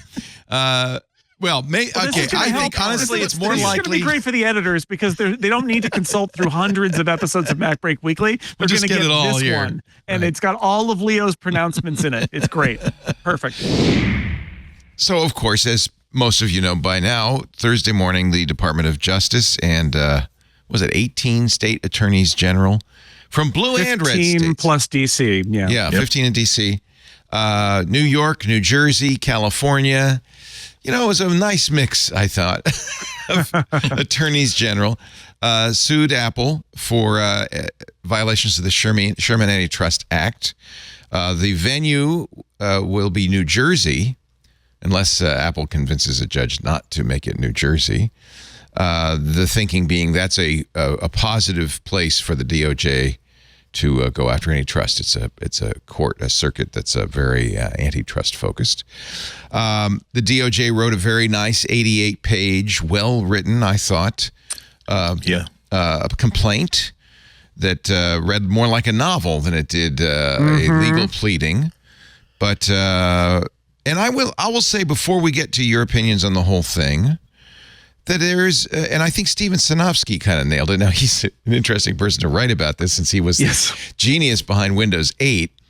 Monopolist comments on monopolies was what I was thinking. Yeah, when I read it. But he did point out he's against the action of the DOJ. You'll be shocked to discover the guy from Microsoft back in the day is against it. But he had some history with the he's a very whole smart thing, guy.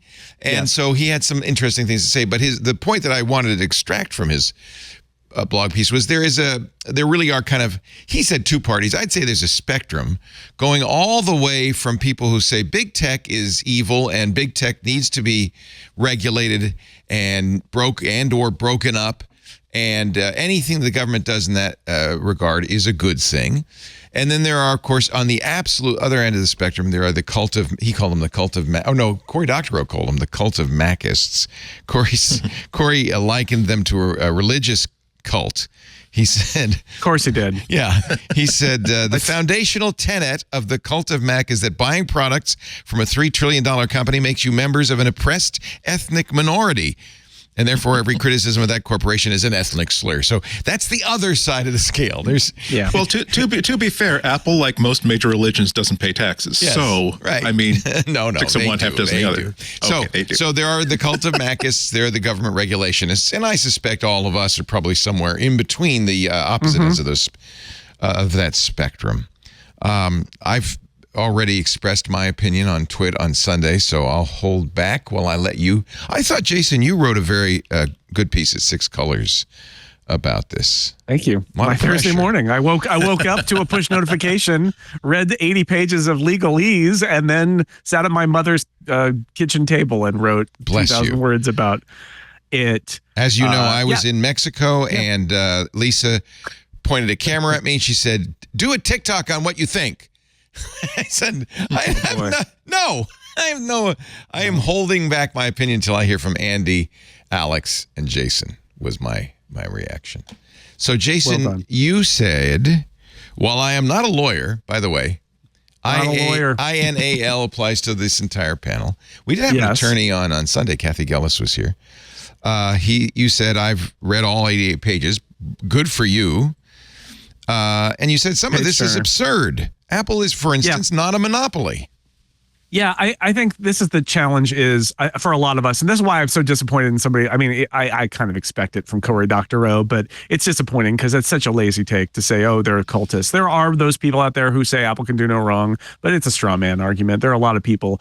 I think one of the fundamental problems with this entire suit, at least the document as written, is that it seems to be coming from a place of people who have this sort of fantasy that really is very familiar to anybody who's been using Apple products for a long time, which is this fantasy that people who use Apple products are dupes of marketing, sheeple, and that they are the eye sheep, and that they only do this because they're conned into it, and then they're trapped by lock-in and they can never escape. When the truth is, the iPhone, people love the iPhone. The customer satisfaction is off the charts. The fact is, people, I think politically that's the hardest sell for this, is that they're trying to attack a product for trapping people, and it's actually a very popular product that people like, and therefore, what exactly is this? Is this a win for them? But it is. I think, leaving that aside for the moment, I have some frustration about this because I feel like there are many behaviors that we all, as keen observers of Apple, might call out as being anti-competitive in some way, and so many of them are just not in here at all. And part of that is because they're deeply constrained by the laws in the US. We talk about Europe and the DMA, but that's specific legislation targeting big tech gatekeepers like Apple. In the US, we have failed to pass any such legislation, even though we have theoretically a functioning Congress. They don't function. And so we're left with the Sherman Antitrust Act, which is about it's railroad barons and oil barons. It's from more than 100 years ago. It's almost 150 years ago. And that's the challenge, is that they have to come in and say Apple's a monopoly. And that is, again, I'm not a lawyer. And the reason they chose New Jersey is that there is at least one case in New Jersey where they found a company with 60% market share and said that they were still exerting monopoly power. But the fact is, they need to prove that Apple fits under Sherman. And the challenge is, to do this, you can see them contorting themselves to, one, redefine monopoly as being based on revenue share and not market share.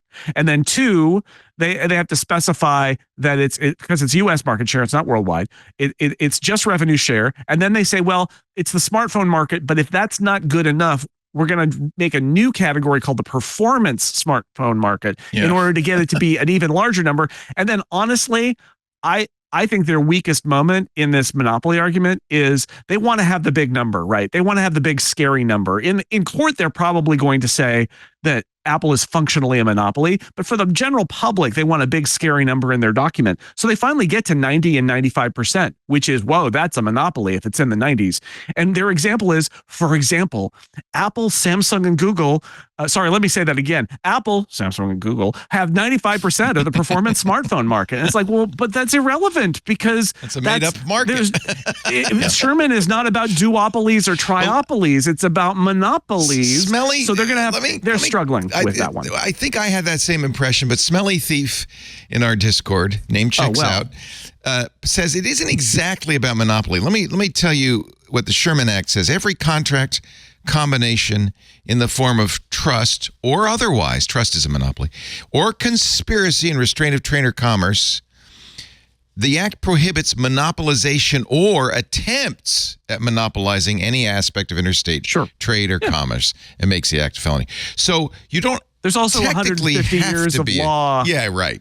And Microsoft was 90% of the desktop market when the DOJ went after them. But it is still a factor, right? Because you have to show that something is either a monopoly or is attempting, like I said, attempting to exert monopoly power. Yeah. And it's not, I will say, it's also not illegal to try to be successful in your market. That's not enough either. Right. You have to show that you're exerting it. I'm not saying that they can't. That's why they chose New Jersey, is that in New Jersey, they made that ruling that said that the denture accessory manufacturer or whatever with 65% of the market was controlling the market because it was such a big fish in a small pond that it was able to do that. There's monopsony as well as monopoly. I'm just saying that Apple might have a monopsonistic position in the App Store. Right. And again, not a lawyer, but I just want to say that the challenge here is that they have to use Sherman. Like, they have to. They have to use Sherman and all the law around it because, and so when all of us reacted, they're like, well, what about this? And what about this bad thing that Apple does? And what about this thing? And the answer is they didn't think that they could use that in the framing of Sherman because they have no 21st century legislation to use. They only have 19th century legislation and the case law that's built up around it. And it's going to be a challenge for them. I'm not saying they can't do it. I'm just saying that there's going to be a real argument that this is actually a brutally competitive market worldwide and that carving it into the US and then rev share and then performance smartphones in order to try and prove that Apple has this kind of power, there's a strong counter argument that the court may buy it or they may not buy it, but like it's a case that they, even in this document, I would say you can see them sweating to make it. Yeah, I would also so it's good we should clarify what Sherman says, and we know we have a Congress that passed 27 laws in the last year, so they're not exactly an activist Congress in this regard, despite the fact that I think both the Lena Khan at the FTC and others have said, please give us some tools. Like the DMA in Europe. Kathy Gellis on Sunday, who is, again, an attorney, made the point, maybe this is a good point, I don't know what you think, Andy, that it really is an attempt to attack the notion of a walled garden. That it's not necessarily about a monopoly, but about the fact that Apple wants to create a lock-in with its ecosystem. Yeah, that was definitely one of the consistent themes that they were making throughout that whole the whole complaint.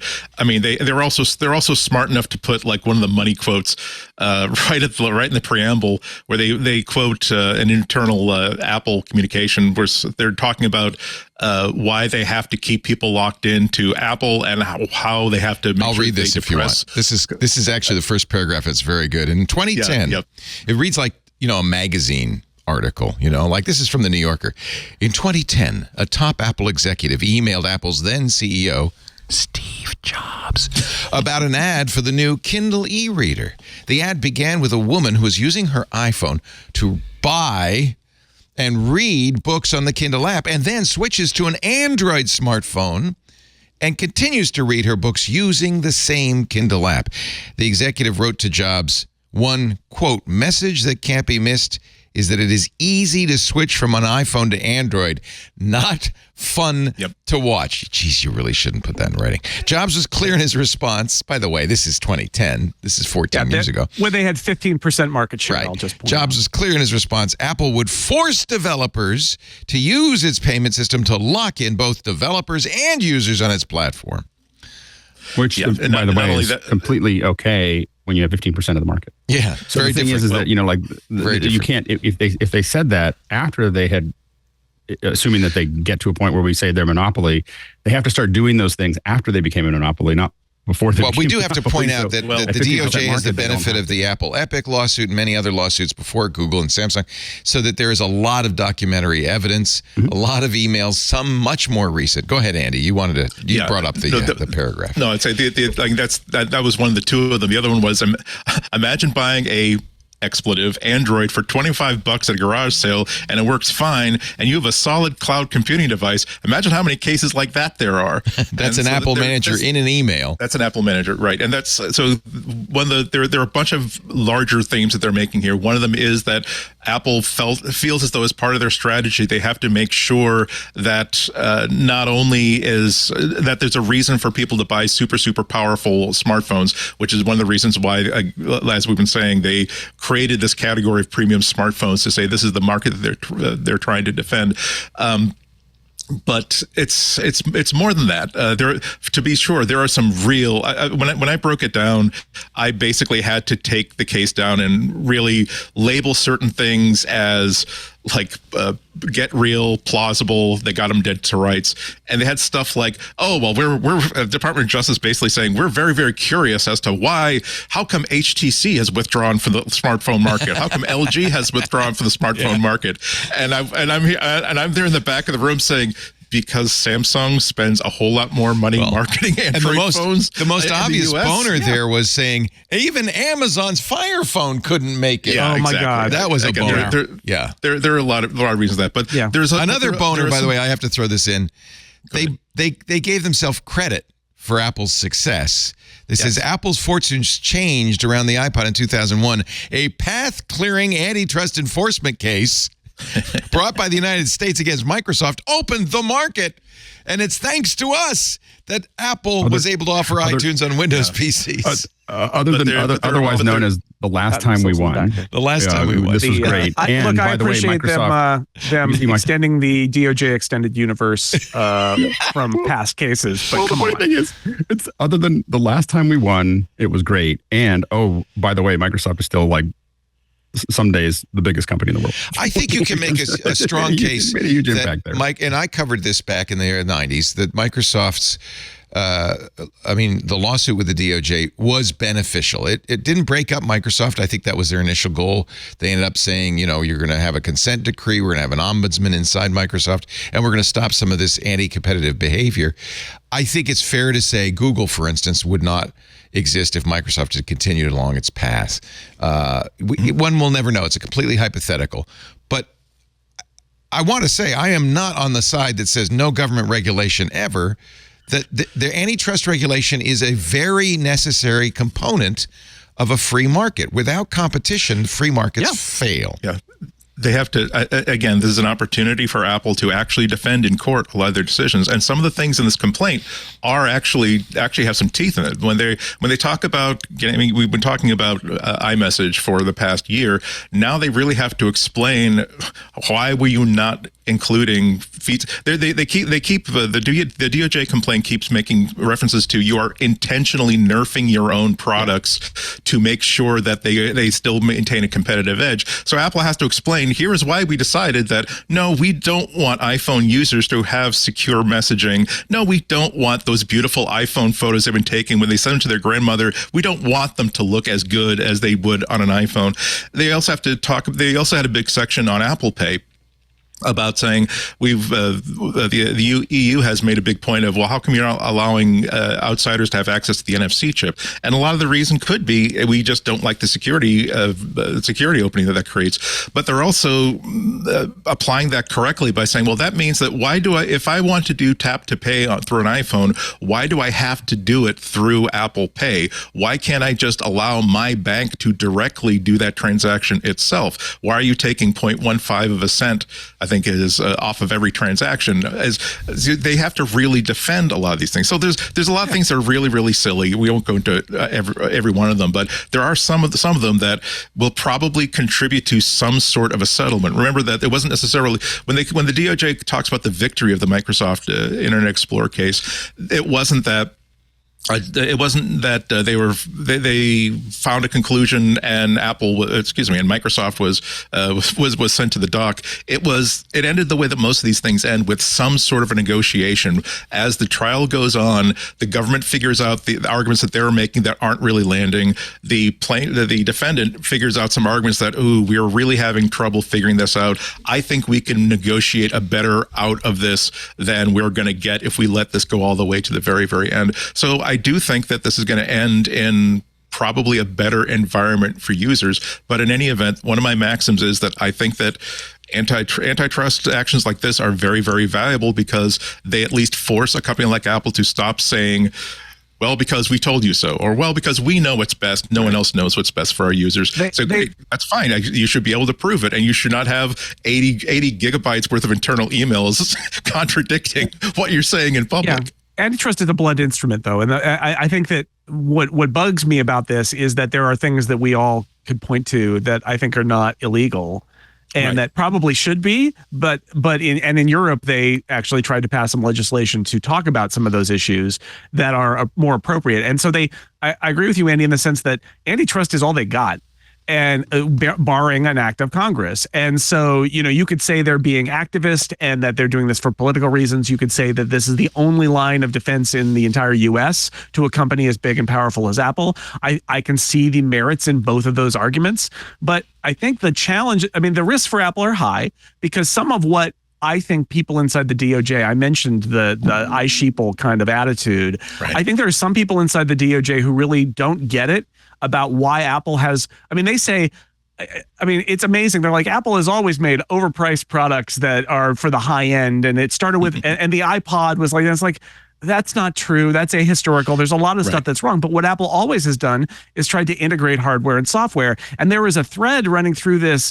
document that suggests that what they want is competition with smartphones. But the danger is that they define it ultimately being there should be no cost to switch, which it read a certain way is the iPhone hardware should be functionally, the software that runs on iPhone hardware should be functionally identical to Android. And at some point you're basically saying, Apple, you can't do your business the way you want, which is to build in your special sauce. That's the extreme argument. But I'm saying what we have to do is kind of find some sort of middle ground. And Apple has done itself no favors. I think the Apple Pay argument is a great one because I would argue that Apple built Apple Pay the way it did because it needed, in order for it to get it to be successful, it wanted complete control so it could launch that product in a market that had resisted contactless payment for ages. And they didn't want to go out with a bunch of bank partners that they have to beg to write into an NFC API in different ways from different apps and have it be all scattered. So I think their strategy was, we're just going to put it in the wallet app and we're going to let you put in your credit card number and connect it. And that's Apple Pay. I think that that's why Apple Pay succeeded. The problem is that they never, ever, ever, ever opened it up to third parties to compete with Apple in other ways. And like, if you're at the DOJ, you might argue it's an original sin. They never intended it. By the time, like with iMessage, by the time there were other secure communications mechanisms, everybody was already using messages because it's where the SMSs were always, and that's where they put iMessage. But there's a counter argument to be made that Apple might not have even succeeded with Apple Pay if they weren't able to do it the way they did it. And it's not an original sin. It's a later cardinal sin of very typical of Apple, basically keeping its ball and saying, no. Why?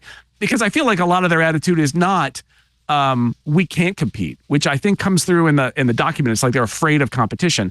I'm not sure how afraid they are of competition. It's more like this imperious, why compete if we don't have to? Well, we own the real estate, so we're not going to bother. And I think that's where they get in trouble. We'll see. It's going to be 5 years before we find out what happens with this antitrust lawsuit. So we'll continue. We'll probably be covering that all the way up to 2030. That's my guess. You're watching MacBreak Weekly's year-end Best Of. Well, I hope you're enjoying this Best Of. It's always fun to do these. And I have to tell you, it's a lot of work. And I really appreciate our team, the people who work so hard. Anthony Nielsen, our creative director, our producers and editors, Benito Gonzalez, Kevin King, John Ashley. They work so hard to put this all together for you. All of our hosts, our contributors do. And of course, there's the office people who do work in continuity, like Viva and Sebastian, our CEO, Lisa. TWiT is a big effort, and we think what we're doing is really important. I hope you do too. I hope you enjoy the company and learn from the information. And if you do, I'd like you to consider joining our club because, frankly, in 2025, that's the only thing that's going to keep TWiT going. If you like what you hear and you want to continue, please, $7 a month. Consider joining Club Twit. Twit.tv/Club Twit. You get ad-free versions of all the shows, access to our Discord, special programming you don't get anywhere else. But really, the main thing you get is that warm and fuzzy feeling that you're keeping Twit going. We need your help. I hate to beg, but we really do. Twit.tv/Club Twit. But enough of that. On with the show. On we go with the best of. And now we're going to talk about, I think, one of the most exciting developments in 2024. The M4 processors. Did you get up for the, it wasn't, this is the weird thing. It wasn't an event. It was more of a viewing party, right? Yeah. Did you get up for it? And I got up. I got up and I really thought like maybe it was going to be like 2 hours for some reason. I was like, man, they're going pretty fast. And it was about 48 minutes or whatever. So It could have been a TV show. But first time I watched it on Apple TV instead of YouTube, just out of curiosity, and it's glorious. And it was when you open the Apple TV app, it was like the giant hero, and it looked really good. So don't tell the antitrust people. I think this was the first one that really felt like an infomercial. I was almost expecting like a Chiron with an 800 number on it. Like if it was just like, okay, well, if you're all you're going to do is post like a highly produced video with sales points, marketing points. Okay, I'll definitely like bookmark that for watching later, but it's like it takes the eventness out of it. Yeah, I commented on the same thing to Micah early on, is that it really felt like an advert, not an event. And I guess that's what happens. If Alex were here, we'd say, no, this is the way. Because in 48 minutes, they got everything. Now, it was supposed to be 25 minutes. I guess Kerman got that wrong. Actually, supposed to be? No, it was rumored to be. Not necessarily supposed to be. No, it wasn't supposed. Well, I know. I actually, of course, I used one of our favorite apps, Downy, to download like the actual video. And so it's 41 minutes, 40 seconds, minus probably the 3 minutes it took to launch for the countdown. So yeah, this was pretty short. This is pretty brisk. Yeah. And the countdown was very smooth transition. But the one thing that I thought was funny, I don't know if you noticed this, when Tim was doing the talk, Tim had this bounce, and he would like every syllable, he was doing like a karaoke ball bounce. Every couple syllables, he would like pop, pop.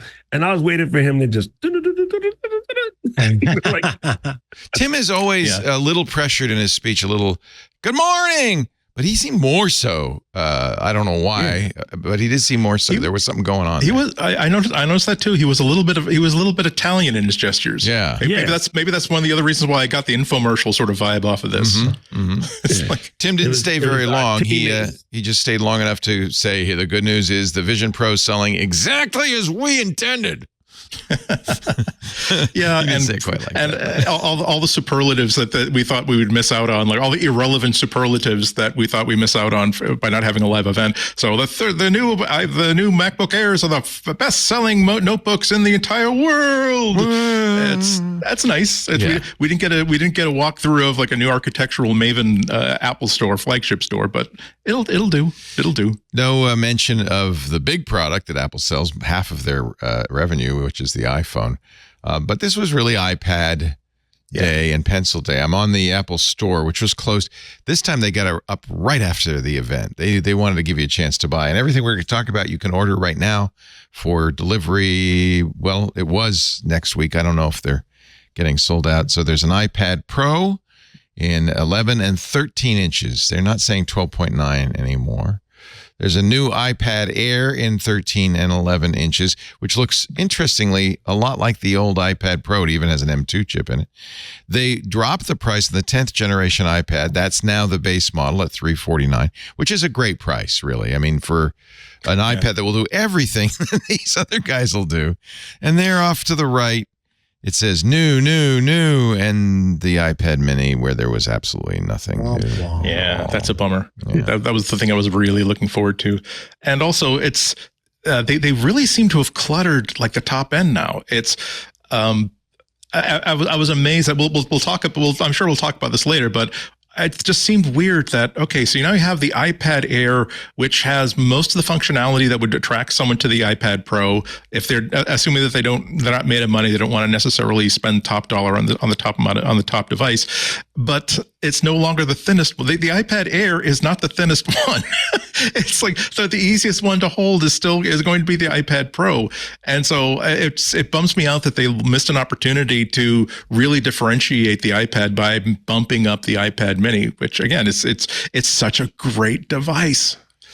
Yeah, I'm curious what you all thought. My takeaway from this, and I guess I'm coming at it from a Mac user, a Macintosh user, is that Apple is now doubling down on this notion of what's a PC? This is the post-PC computer. And it really is looking more and more and priced more and more like a full-fledged laptop. I really feel like people who like me who are worried, what's going to happen to Mac and Mac OS, I think the alarm bells are going off again. I was lulled to sleep for a while, but I think they're going off again. Well, I mean, my take was still that, it's impressive. These are great leaps in performance. They made great hay about what Final Cut could do on an iPad with AI features and selecting things and selecting foreground objects from background objects with just a touch of a button. Blah blah blah. All I could think of, however, was, wow, that's really, really impressive. Imagine how impressive an achievement they could have made if 5 or 10 years ago they had not decided that touchscreens do not belong on Macs. This could be a Macintosh. This could be a next evolution of a hybrid desktop tablet sort of OS sort of interface. And now, as I so ably demonstrated last week, you can't really sub an iPad for a laptop's work. It's to this day, the same thing that is true today as it was the first day. An iPad is great so long as you can really predict exactly what you're going to need it to do and everything works fine. It's the moment when you have to call an audible in the middle on the day and in the moment that it really starts to let you down. So again, kudos to making a really wonderful tablet. I've got an iPad Pro. I love it, but what I would love this iPad Pro to be is just no iPad at all and just a Mac that is that flexible. Yeah. I think it's coming. I think the emergence is getting closer. And strangely, the Rosetta Stone of this, if you will, is the Apple Vision Pro. Because that is the first computer that's not a computer, but it is a computer. And it shows that you can put computer as appliance. So I think we're 3 to 4 years out, but I believe your wish comes true sooner than you think. I'm not wishing for this, believe me. The Vision Pro is an iPad internally, right? I mean, it's basically the iPad. Yeah. Yeah. I wonder. I don't think Apple will stop making the Mac. No, but it really feels like they want people. This is the computer they want people, even pros, to buy. Just so people know what we're talking about, the comparison. On the left is the new 13-inch M4. That's very important based iPad Pro. This is a M2 based iPad Pro, the last generation, and the new iPad Air, also M2. Price wise, I don't know why they don't have did they stop selling the iPad Pro 6th generation? They don't have a price for it. Screen now 13 inches instead of 12.9. You can see that. Ultra Retina XDR on the new iPad Pro. Liquid Retina XDR on the old iPad Pro. And Liquid Retina no DR on the Air. You don't get ProMotion either, but all three are P3. All three are True Tone. All three have an anti-reflective coating. And they introduced a nano texture display on the 1 and 2 terabyte models of the new iPad Pro. Now, that's the same nano texture, I think, that's on the monitor, right? On the XDR monitor, which is, I think, pretty sensitive. Micah, you stopped me from ordering the nano texture display. So please don't get it. Because it's you said it's dimmer? That was the thing that I didn't hear people complaining about any sort of sensitivity or that it would, chip or something. It was just that by having that on there, you're reducing... They felt that the brightness was reduced. But so remember when the XDR display came out with a nano texture, they said, don't touch it. And they sold a $19 polishing cloth. with it. Maybe they've got a more durable. Hopefully, this is a different kind. I mean, don't touch it doesn't work for an iPad.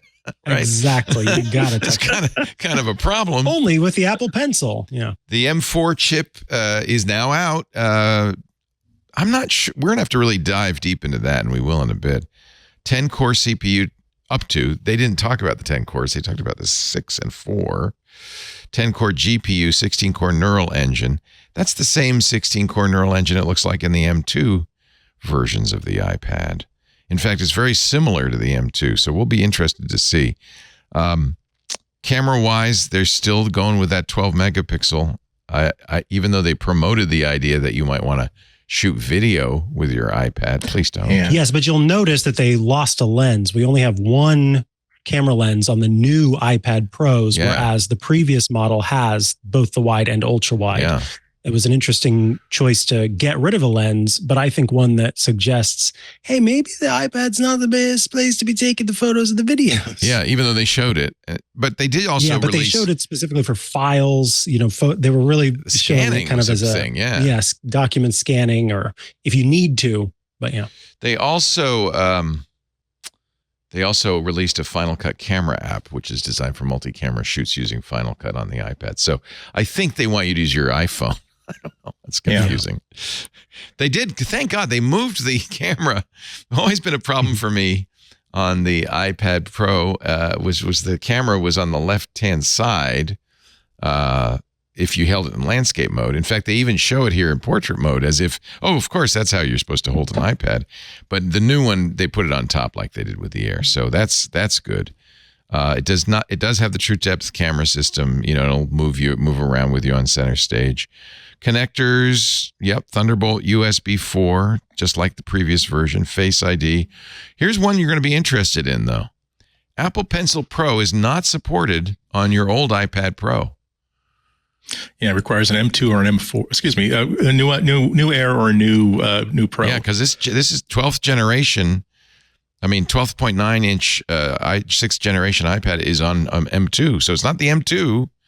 They declined to support the Pencil Pro on the older iPad Pro. Maybe a little nudge to get you in there. Yeah. So now that means that now they have 3 pencils. They have to keep, like, I checked to make sure even the first generation pencil is still on the books, which is, I suppose, is fair because they want to make sure it's compatible all the way down. But wow, I'm sure that's a non-optimal roadmap that they were trying to avoid. They have bumped the minimum memory storage, which is a good thing, frankly. That was a little low at 128, but it's now 256 gigs. Let's do a little shopping, shall we? So, Micah, you like the 11-inch, eh? Mm-hmm. And black or silver? Yeah, smaller. Space black. Of course. Space. Gotta love that, space. Right? Up to 2 terabytes. 12. Notice, though, 2 terabytes. The 2 terabytes is $1,000 more than the 256 gigabytes. Yeah. Wow. It's not just storage. I'm thinking you get a better processor. I don't know. What do you get something more? I don't know. Anyway, that people have not yet pulled that apart, but I think that is, in the works of trying to figure out exactly, because we have seen in the past that the terabyte models have more RAM or have other features that the non-terabyte models have. I think that's what it is. My current one is 2 terabytes, and I mainly got it because I just was going to be using it to dump a lot of photo and footage when I'm traveling. I use it to edit. And at this point in time, like I would say 1 would have been fine, but I always overdo it. Yeah. So, because you can't add it, right? Yeah, you can't really add it later, but it is super handy being able to take pictures with my cameras or take footage with my camera or the Osmo Pocket 3 now, which is my favorite camera. Dump it straight to the iPad, get the chopping, and then, output stuff on the fly. So it's helpful, but I don't really notice anything other than the space. If you go up, Go ahead. It might sound a little bit weird given how cheap you can buy a terabyte of storage, like as a Thunderbolt device, but it's possible, it's likely that it's not just the amount, it's the kind of RAM that they want to put in there. I thought it's still kind of weird that on the iPad Air, you can still get the minimum of 128 gigs, which is like, really, seriously. But I think that might be equally a reflection of here's how much Apple spends on RAM, and here's how much it would affect the really, really comfortable buy-in price of the iPad Air if they made the minimum just 256 gigs. That reminds me too, you were talking about the nanotexture glass. Speaking of storage size impacting, nanotexture glass is only available on the 1 terabyte and 2 terabyte models. That's right. So you can't even get that nano on the smaller. And that's probably because they're doing something with the image in order to make it work properly with the new nanotexture, especially with the new sandwich displays. So it might need that extra space in order to do something. Who knows? You're very generous, Doc Rock. It could also be because they just want you to have to get more, spend more money. And I never take that approach because that is the easiest way to ruin a business. And this business has not ruined itself for all of this time. But everyone always goes to, they're just doing this to make money. I tell you how I run my business. I do things to make money. Yeah, they're pushing you. They are giving you reasons to buy more. There is also, thanks to a James B. who's looking at the tech specs, the 1 and 2 terabyte models have one more performance core. They have twice the RAM, 16 gigs. The lower storage units, 256 and 512, have 3 cores in performance cores and 8 gigs of RAM. So that's what the bump is. You're getting, it sounds like you really want to at least get a terabyte if you want the nano texture or more RAM. I think 16 gigs of RAM seems like a good idea, personally. Yeah, especially with the investment in AI, now that they're really going both shoulders ahead with that. Yeah. We've at least on other platforms, we've seen that these models, if you're trying to run them on device, and that seems to be what Apple wants to do, you really do need as much RAM as possible to get them to work efficiently. And that was after people were already complaining that 8 gigs seemed a little bit chintzy, at least not for a device that might not have the option of getting more RAM than that, or a really, really big price jump for getting more RAM than that. Yeah. So, I mean, they did, I think a lot of us were kind of paying close attention to what do they say about artificial intelligence, because they're going to, part of the messaging going forward for Apple is going to be, yes, but we acknowledge that we live in an AI driven tech world. Believe me, all of our hardware and software and our operating systems are going to reflect that. So we're going to spend, even on a 41-minute or 40-minute presentation, we're going to spend at least 3 or 4 or 5 minutes explaining exactly how powerful the M4 is for how powerful the new neural engine is. I think they actually even said that with a lot of fudge factor in it, the iPad Pro is the most powerful, has the most powerful onboard AI of any desktop computer. Or they're basically saying that all the Intel stuff has not come out yet. It is faster than all the stuff that is currently existing. It probably won't be as fast as what's going to happen in 6 months from now, but at least for now, we can say that we have the most powerful AI hardware support in the CPU on any mobile or desktop computer. If numbers are your thing, you can remember the number 38 tops, which is what they're claiming for their AI engine. You can compare that when Qualcomm's stuff comes out, which is any minute now. I don't know if Intel's going to even be in the game, but Qualcomm is claiming, of course, to be outperform the M2s. Nanotexture glass costs you $100 more. Wi-Fi, plus cellular costs you $200 more. That's kind of a bump. It used to be $129. It's now $200. And some people were caught off guard, I guess, by the fact that the cellular models no longer have a physical SIM drawer. Oh, it is only eSIM. Yeah. So if that's a thing that bugs you, be aware of that. Yeah, and I imagine that will be more of an issue outside the U.S., but here in the U.S., I think every carrier does eSIM now. Let's see what else. Apple Pencil Pro is $129. Apple regular pencil, non-Pro, is $79. They are not offering the less expensive pencil. Apple Pencil Dilettante Edition. I just bought a new pencil like 2 weeks ago because I left one in the airplane. I just bought a new pencil 2 weeks ago. And it's funny now, a pencil can be found with Find My. Yeah. And I was like, I see. We're getting to the pencil. I tear apart my whole house looking for the dang thing. They packed a lot of stuff into that pencil. I don't know if they have UWB in there or what, but it's pretty impressive. So let's see here. Magic to add the Magic keyboard.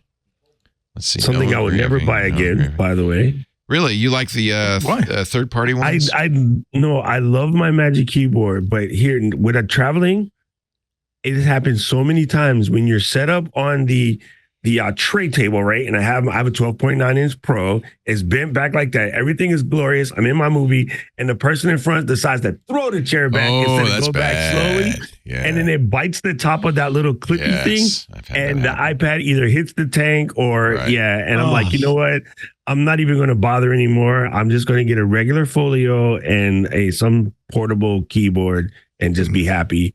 Because it's nice to type on. It does make it way heavier too, and so now that most of my life is in an airplane or an airport, I'm like, I'm not buying one of those ever again, and I actually like it. Yeah, well, that's going to be true of any laptop, of course. I do love my Magic Keyboard. I generally keep it. That's generally where the iPad lives.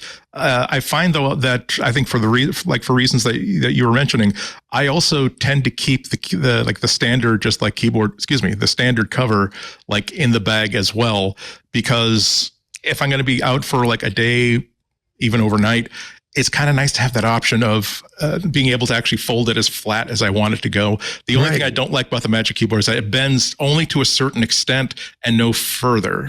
And oftentimes that extra like 15, 20 degrees is the difference between perfect viewing angle and, okay, I guess that'll do. Yes, exactly.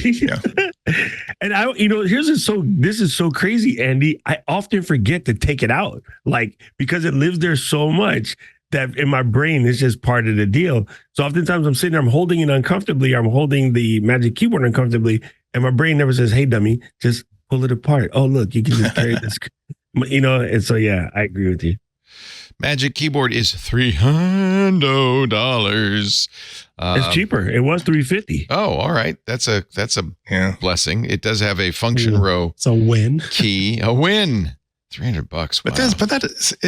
It does make it a challenging proposition, because now, again, I love the iPad Pro, but if Apple is positioning it as something that is competitive with a laptop, by the time you add in a comfortable keyboard case like that, you are almost in the arena of like a performance grade Windows notebook with a touchscreen and with a pen that was probably not as good as the pencil, but as good as most people are going to want.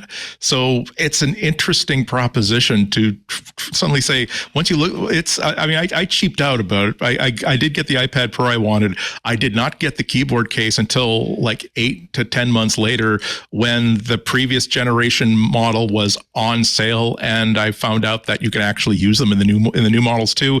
So I was able to cheap out and at least spread it out a little bit. But if I had $1,500-$1,600 worth of iPad in my basket at once, I would have needed to take a good 48-hour breather to figure out what can I buy for $1,600 that might do as good a job as this iPad Pro combination, and can I do even better than that for the same amount, or as good for $400 and $500 less? If you are a Mini fan, by the way, Gurman is saying that there will be a 7th generation Mini at some point relatively soon. So we'll see. I don't. And a new pencil to go with it. Maybe. I like the Mini. Yeah, exactly. I've had Mini pencils. I use the Mini far more than I use any other iPad, but okay. Let's see. Have we covered all of the... Oh, I forgot to tell you your price, Micah.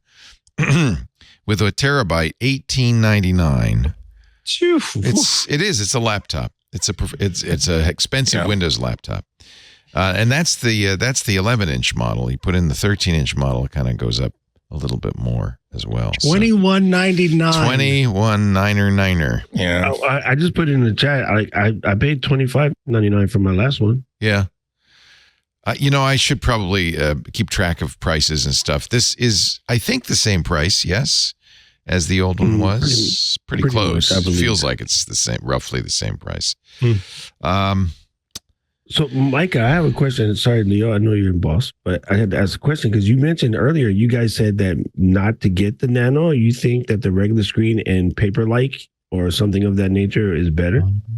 So the reason why I was suggesting Leo not get the Nano texture display, he knows me, because that's why he knows. I know Leo. He knows. That's what it is. He knows. And B, the complaints that I've heard is that you do see a drop in brightness by doing that. And so for some people that's annoying, even if it means that there's less reflection. But I can't speak to the textural differences. Yeah. But now with the double, the thing that got me this morning, and again, my eyes were still halfway focusing when they talked about the stacked OLEDs. Yeah. This time we're getting OLED. That's a difference. It should be brighter. It's 1,000 nits. Or stop that. Stupid reactions. And then it also has, you have the double panel. So that just has me intrigued. And normally I would just be triggering now, but now I think I have to go in and see for myself. Yeah. How bright it is? Because you're right. As you get, what's the word we say now, Leo? Vintage. Brightness is important. Brightness is the difference between being able to see clearly or not, right? Vintage people need light. Yeah. And I also, I had the liquid paper on mine because Alex told me to, and it gives it a nice texture with the pencil.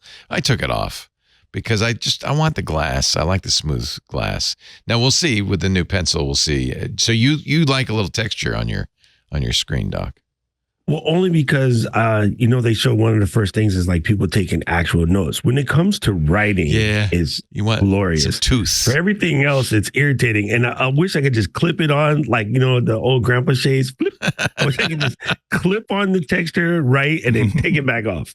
Well, that is the advantage of the screen now. The screen cover is you can at least remove it if you decide you don't like it. When you buy the Nano screen, you got it.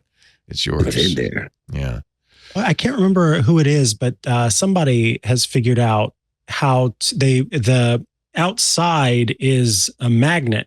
And so, or something like that. I'll have to send you, I'll find it and I'll tell you the whole way around, the whole perimeter. Yeah. They basically make the outside the sticky part, but it's not sticky. So you can pop it on. So you could have a magnetic screen and then pull it off afterwards. Because you remember the old school CRT 3Ms, they were just clip on, right? When you wanted the privacy screen or the anti-glare, it was just a little frame. We need more Velcro in a $2,000 tablet. That's it. Thank you to Mike in the chat. It's from AstroPad and it's called Rock Paper Pencil. Oh. And it just goes on the outside is where it connects and then you can just take it off. It's nano cling. It's not magnets. But nano cling is even better than cling. I want to get from Saran Wrap, nano cling. Okay, so it is just a cling. That seems like that's... I have one. You do? I haven't installed it though, so I can't talk about that. It's just been sitting in a box for like a month now because I bought it. I was like, oh, this is so cool. But I'll have to try it and let you know. Huh. Oh, nano cling sounds like something that is sponsored by the male trimming products that's on all the podcasts. I was thinking it was sponsored by Charmin. Oh, God, you guys. You mean, okay, so it uses static, basically. It's stronger than magnets, according allegedly to AstroPad. Huh. And they also have their own rock paper pencil tip, which looks like a ballpoint pen. That comes with the kit. Yeah, you can get that with the kit if you'd like. But the problem is I have to, this is so stupid, but I have to clean the iPad screen first and I just am lazy. So I haven't done it. Yeah, you want it perfect, don't you? Yeah. Might we recommend you a bottle of Swoosh? I have Swoosh. I've got all the stuff I need except for the desire to make it happen. That's the one thing I'm lacking. Isn't it funny how geeks converge on a product? It's just odd. Like Nilay Patel said, the printer everybody has that nobody talks about, which is, what is that? It's that Brother HL2 something. Yeah. And then go ahead. You can bring me the Swoosh. And then apparently Whoosh, we have whoosh, without. whoosh. It's like we all our menstrual cycles have synchronized. We all have this same Whoosh. cleaners. Oh wait a minute, this is not a swoosh. This is whoosh. No, he meant whoosh. It's He whoosh. meant I whoosh. meant whoosh. Oh, good. Sorry. Woo. What a relief. Look, come on. What a relief. You know I what wouldn't I mean? want to be Yeah, we were going in to the have to find out a new crowd. product called swoosh, right? I never heard of whoosh, but apparently our team does. So Oh man, it tastes really good with a single malt. I'm joking. Ah. Do not do do not that. drink Oh your my- whoosh. All right, let's take a little break. We have lots more to talk about. And we'll go to the 11-inch. We'll talk about the new Pro Pencil. Well, you take the break. I'll clean my iPad screen and put this nano cling on it. Put your whoosh. By Use all your means, whoosh. that's something you should do spontaneously and in a rush. Go ahead. Absolutely, absolutely. So, what was the feeling of the office hours crew? I think a lot of people enjoyed it. I think that there's definitely, I think overall, there was a little bit of they caught up to some degree, with things that were already out there. But also, I think that Apple's, their approach to it, I think is definitely unique and very uniquely Apple, in the sense that they basically created what we kind of thought of as 3 layers. They have you're going to do some things on your device, some things on the cloud, some things into the private cloud. And then for all the other things you still have access to right now, ChatGPT and eventually Gemini and other things. But I do think that number one is that I think that Apple always looks at what will 90% of the population, 90% of their users do 90% of the time. And I think if you look at what is being produced by the device and the private cloud, it's probably between 70 and 90% of what the average person wants to do with their phone or with their device. And then they still have this kind of release valve, and they have the freedom to keep on expanding, expanding what people are doing on their devices and on their private cloud while still never having it not be able to scale up. I think that the other thing is they're giving most of these tools or almost all these tools back to the developers. And so developers are going to be able to add this, I think before they had to kind of figure out what it was going to do and how much it was going to cost and all those other things. And a lot of those things now are getting tied in to the, being made available to the developers to add to it. So I think we definitely saw a very, fairly unique way of approaching the problem that is something that only Apple can do. Doesn't necessarily make it better or worse, just makes it an Apple version of AI. And so I think that's, but I think a lot of folks are pretty excited about it. Andy, what'd you think? I thought it was really, really great. It's great that we're talking about this a day later as opposed to the day of, because this is true of pretty much all Apple keynotes, but I think especially this one.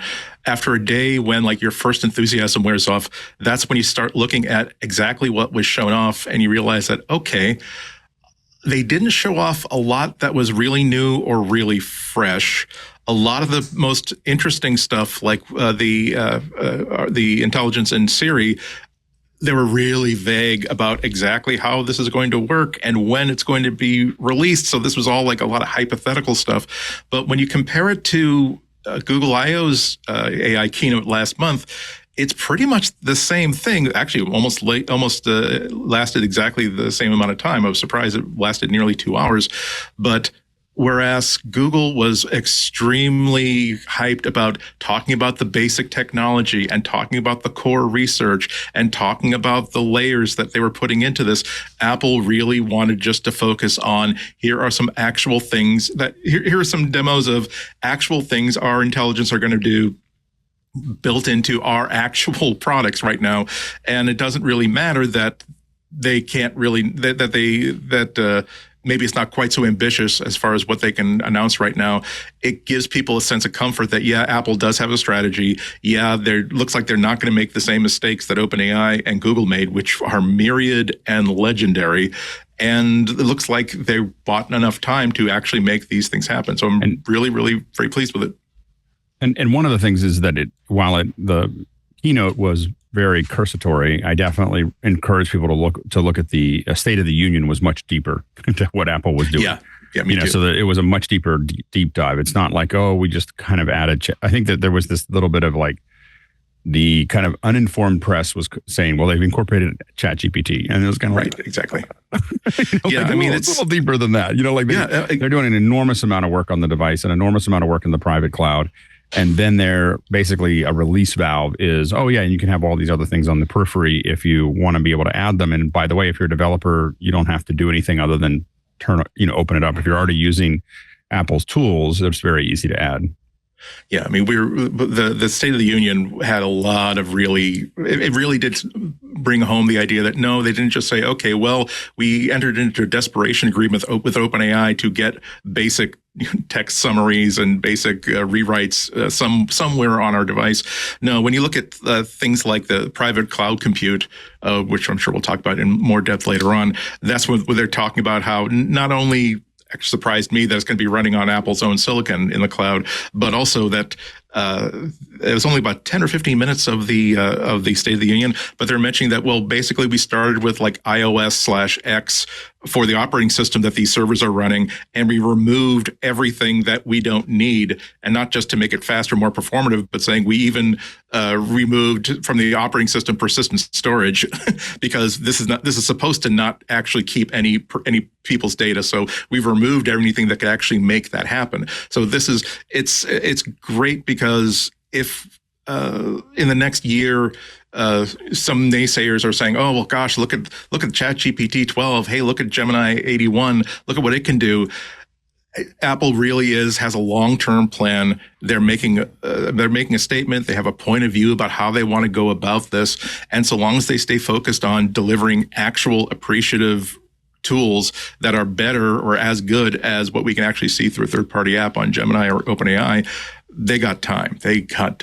Micah, you're nodding. Yeah, with the last part there, I think simply the most important aspect for me yesterday, and we talked about this a lot during our coverage of the event, was the very clear and thoroughly thought out method by which Apple is introducing Apple Intelligence and kind of setting the not just the groundwork for it, but also kind of how its approach looks and how it differs, I think, from other approaches. And the way that it was so clearly explained. And, we talk about the capabilities that it has, we talk about the architecture, and then we talk about the most important aspect for consumers, which is what can you actually do with it? And I just felt it was very considered, and I really appreciated that aspect of it. I kind of felt comfortable because here's the thing. There are a lot of people, a lot of my colleagues who feel a type of way about generative AI. And for the most part, I've existed outside of that. I understand the complaints about generative AI. I understand the worries and the concerns about how it's impacting different folks. But I am also enamored of the things that I have been able to do with it. And so seeing a more considered approach from a company that I cover quite a bit, I liked that. I was happy that there was that consideration that went into it, and that it was clear that the company said, we're not just going to give you this blank canvas. I think it was either Tim Cook or it was Federighi who in an interview talked about not just giving the teenager the keys to the car. That isn't what Apple wanted to do with generative AI. Some very specific use cases and some very specific demos showing how it can be used in day-to-day life. And I think that's good. Let me show some outside opinions. During the event, you and I were watching Apple's stock go down, then up, down, then up. It was down quite a bit. Since then, it's gone up quite a bit. It is now $12 up. It was as low as $191 yesterday. It's up to $205 today. The market says, yay, this is a good thing. Elon Musk says, if Apple integrates OpenAI at the OS level, then Apple devices will be banned in my companies. This is an unacceptable security violation, and visitors will have to check their Apple devices at the door, where they'll be stored in a Faraday cage. He's sounding nuts. I think it's only a matter of time before he starts talking about sharks. It's patently absurd that Apple is not smart enough to make their own AI. yet is somehow capable of ensuring that OpenAI will protect your security and privacy. Apple has no clue what's actually going on once they hand your data over to OpenAI. They're selling you down the river. I should point out, Elon has been in a feud with OpenAI. He funded it initially, but pulled out when he decided they weren't going in the right direction, and they wouldn't let him run the show. Sam Altman was at the Apple event, signaling at least some support from OpenAI. And then there's this from Charlie Warzel at The Atlantic. The iPhone is now an AI Trojan horse. Now, that's not all bad. He says generative AI has become truly inescapable. I think that my takeaway, I mean, look, I kind of like AI.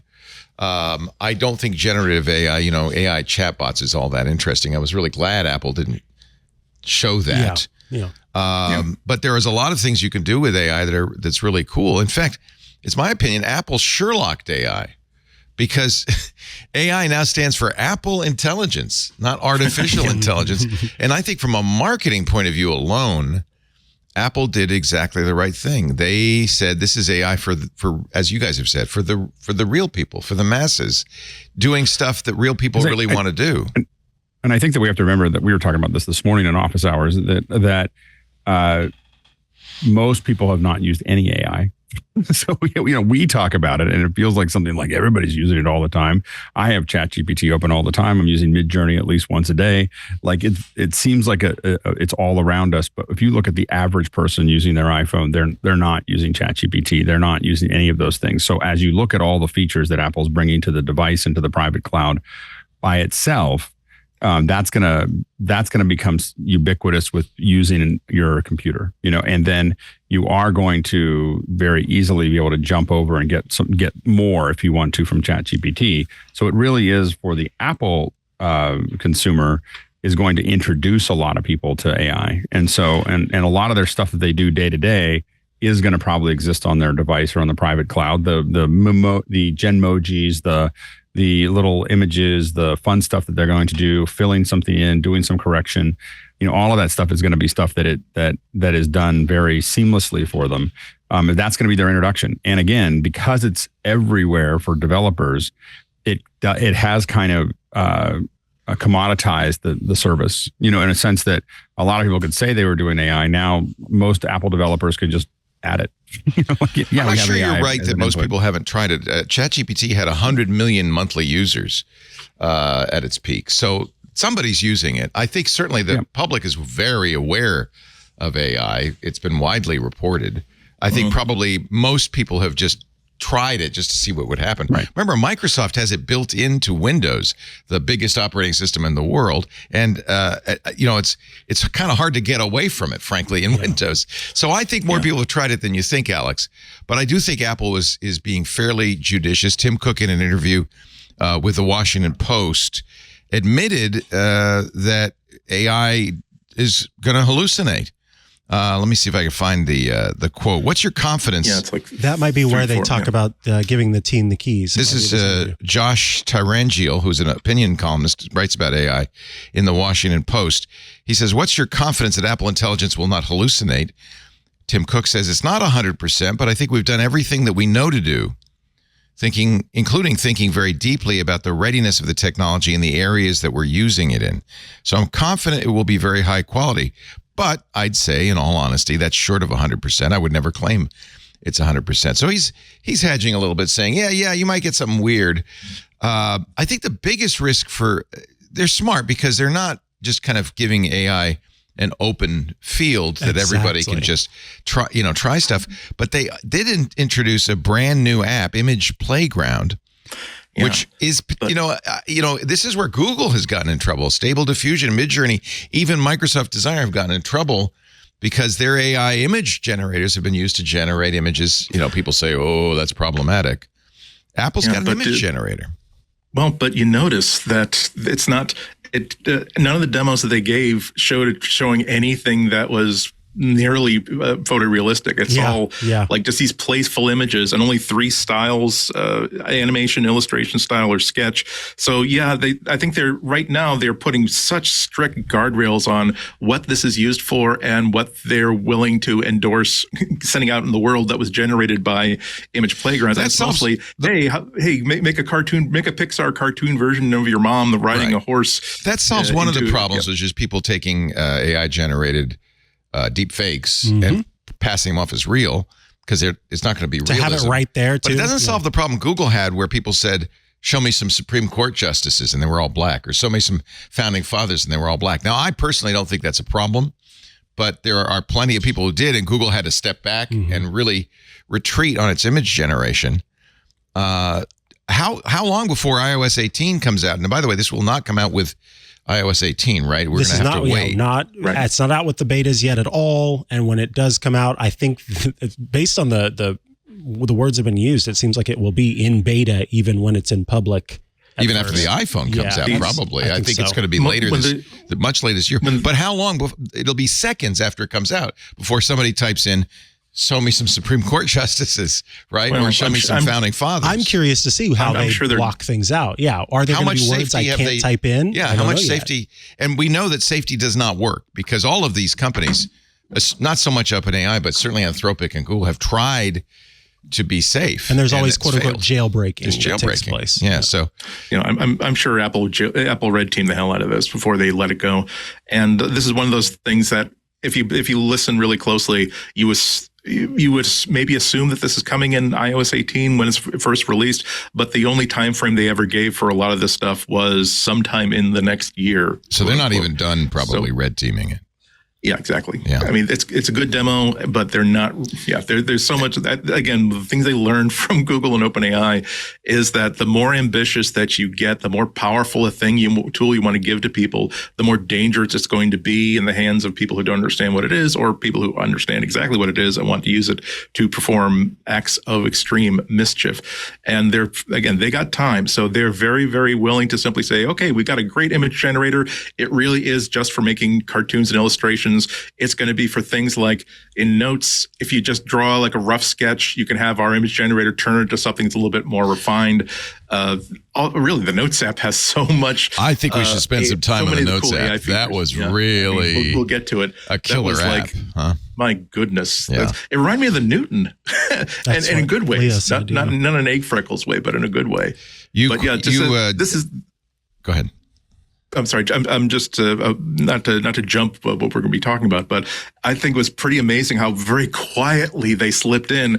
Oh, and if you want to, you don't have to just do handwriting to text. You can just do handwriting to handwriting, because we will figure out what your handwriting looks like. So we'll do spell check and we will correct the spelling in your handwriting. If you want to use our generative AI to tighten something up, it will tighten it up in your handwriting, because we will build a facsimile of your handwriting. And if this were being done by Gemini, it would be a wonderful tech demo. It would be an amazing white paper, but oh my God, the internet would be absolutely choked to death with the congratulations. Now Google knows how to fake your signature everywhere. Apple really set up the stage very, very well by saying that here's what they talked about: privacy and basically guardrails before they talked about anything else. And again, they're doing very, very simple things. They're showing exactly what this is being used for. Not now you can make a font out of your handwriting. It's no, here's the way that we can now have your natural handwriting be editable, cut and pastable, and more natural to work with if you like to work with handwriting. We're still seeing Apple Intelligence. Just the other day, we got the update to 18.2. Still, so Apple is getting more and more intelligent all the time, right? And we will continue to cover it on MacBreak Weekly. You're watching our special year-end best of episode. I'm glad you're here. I do want to ask a little tiny favor from all of you, not just Club Twit members. Every year, you may remember, we do a survey of our audience. We want to get to know you a little bit better. It helps us with sales, because we can say, as we often do, 70% of our audience are IT decision makers, that kind of thing. It's a very quick survey. Shouldn't only take you a couple of minutes. twit.tv/survey. This is the new 2024-2025 survey. We're starting a little bit earlier this year than we usually do. It just helps us, and it would be a be doing us all a favor if you did it. So in between shows, maybe twit.tv/survey. Thank you so much. As time went by and we realized that the amount of news about the Vision Pro was shrinking, we decided maybe we should just carve out a little niche in MacBreak Weekly. In order to do that, we introduced the Vision Pro Jingle. All right, we apparently, John Ashley, our talented producer and technical director, has created for us. Oh, but you don't have it. No. See, this is where when you do the thing now, it's going to just show up magically in post-production as. All right. So even though you don't have it and people watching live won't see it.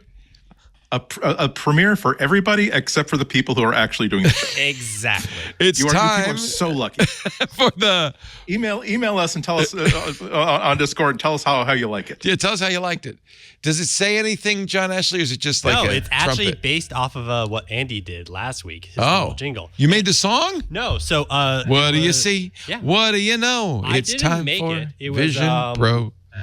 It was Be More 236. Thank you, Be More 236. And I used it. Yay. So, which is happening All right here. So right now I will say, ladies and gentlemen, it's time to talk Vision Pro. Andy, that's your cue. Go. Oh, you have to do. What do you see? What do you know? It's time to talk Bing Vision Pro. That was for the live audience. That's just the sketch version. What do you see? What do you know? It's time to talk the Vision Pro.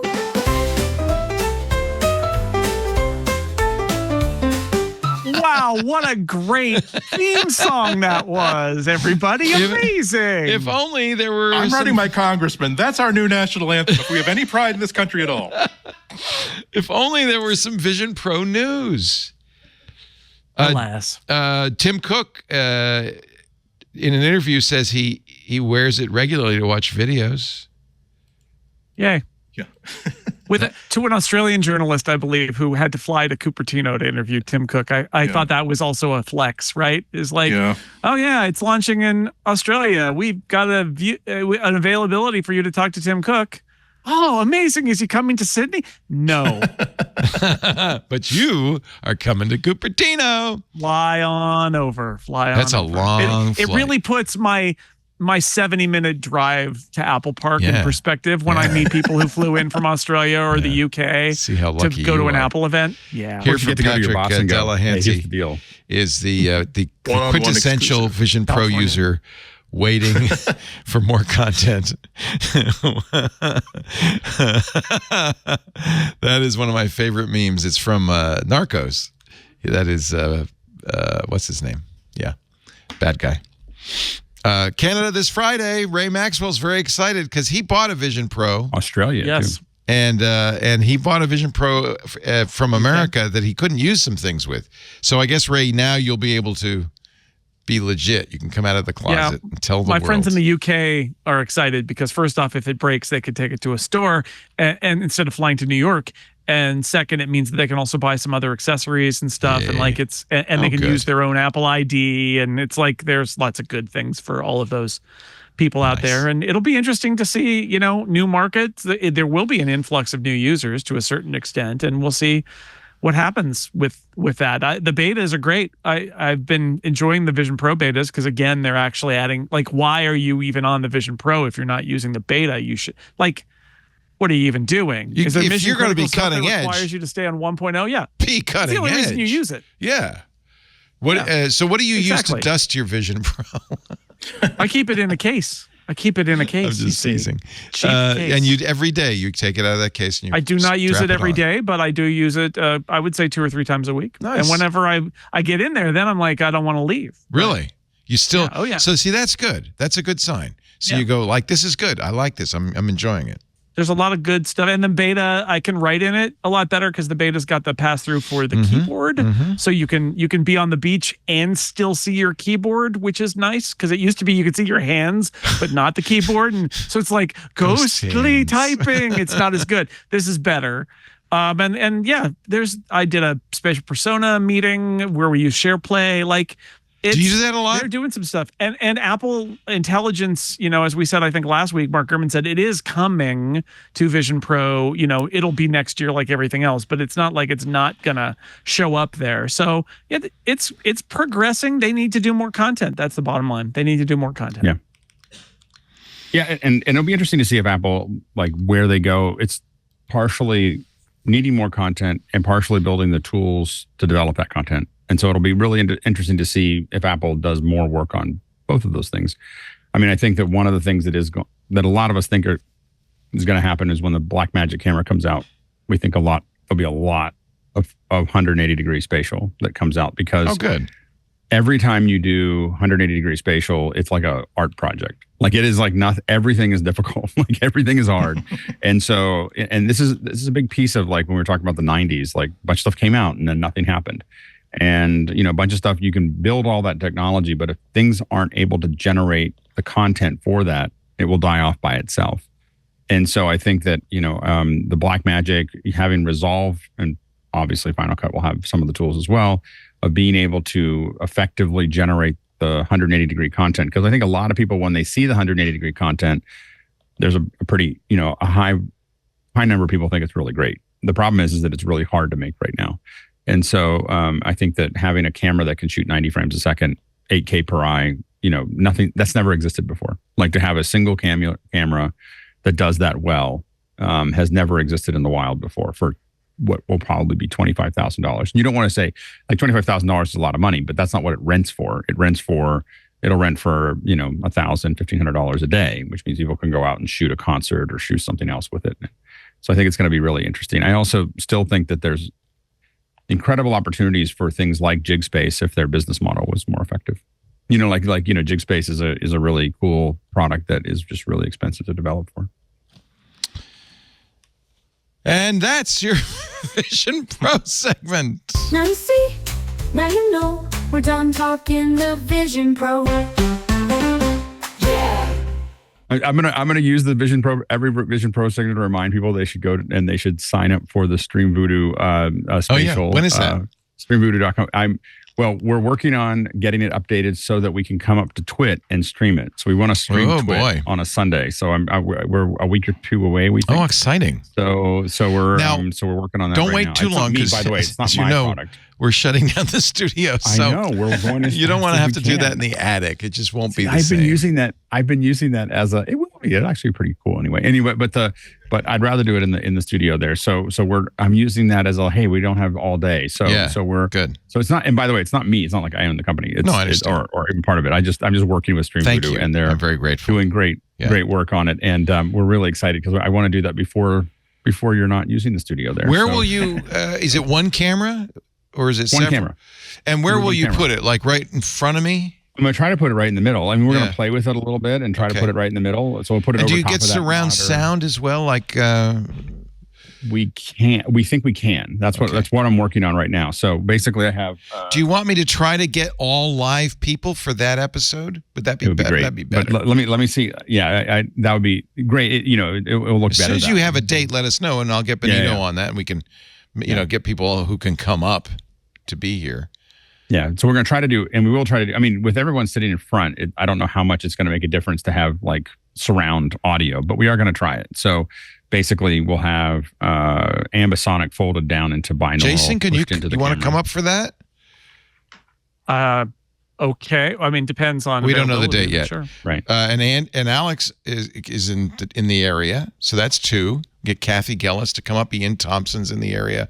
There are quite a few people, so we'll try to do an all live TWiT for that one. That would be much better. I think. Fun. Yeah. Yeah. 100%. Okay. So anyway, but you just go to streamvoodoo.com/spatial and make sure you have the app. It won't be hard to figure out what to do because we'll tell you it's going live, and then what we're building into it is that I can just turn on the phone and you turn on the app and you see it. so you don't have to figure it out. So we're working on that. So this is what they specialize in. I just sign up for it. I think you still have to sign up for it. I think that they're still rolling it out. But it says join beta. It's a beta, yeah. But you should sign up for it. It's cool. I would imagine if you have a Vision Pro, you're pretty much in. Like, it's not. Yeah. No, totally. It's and I think that again, I think that there's a lot a lot of opportunity. I just want to promote the idea that people start to realize how cool it will be to see 3D. So, and we saw a little bit of that at WWDC with Daring Fireball, and I think that you're going to do it better. We know that. But now, does this mean I have to buy a Vision Pro? I guess I do. You don't have to. I'll show it to you. Can I use yours? I have one. Yeah. Okay. I take the lenses out, and you'll have to reset it, and then you'll be able to see it. Good. I just see mine would be just getting dusty. In fact, I got rid of the Meta Quest Pro. I gave it away. Who took it? Do we know, John? No, we don't know. The HTC Vive has been sitting in the giveaway room for a long time, as far as I know. Nobody wants the Supernatural. I think Supernatural is the best VR exercise tool so far. Like I play with that a fair bit. Burke got it. Burke got it. Congratulations, Burke. You're a winner. For the HTC the Vive? No, he took the other thing. What was it? The Meta. The Meta Quest. That's you know what? That's not bad. I mean, it was $1,400 when I bought it, but it was fun. I don't want to strap a computer on my face. It doesn't feel good. I think the Quest, especially I think there's a lot that I enjoy on the little $250 Quest. Yeah. That's pretty good. Yeah. I mean, for people who are interested who don't want to spend $3,500, the Quest 3 is a very good choice. Yeah. Apple is now sending out money if you had a butterfly keyboard and if you responded to the class action suit.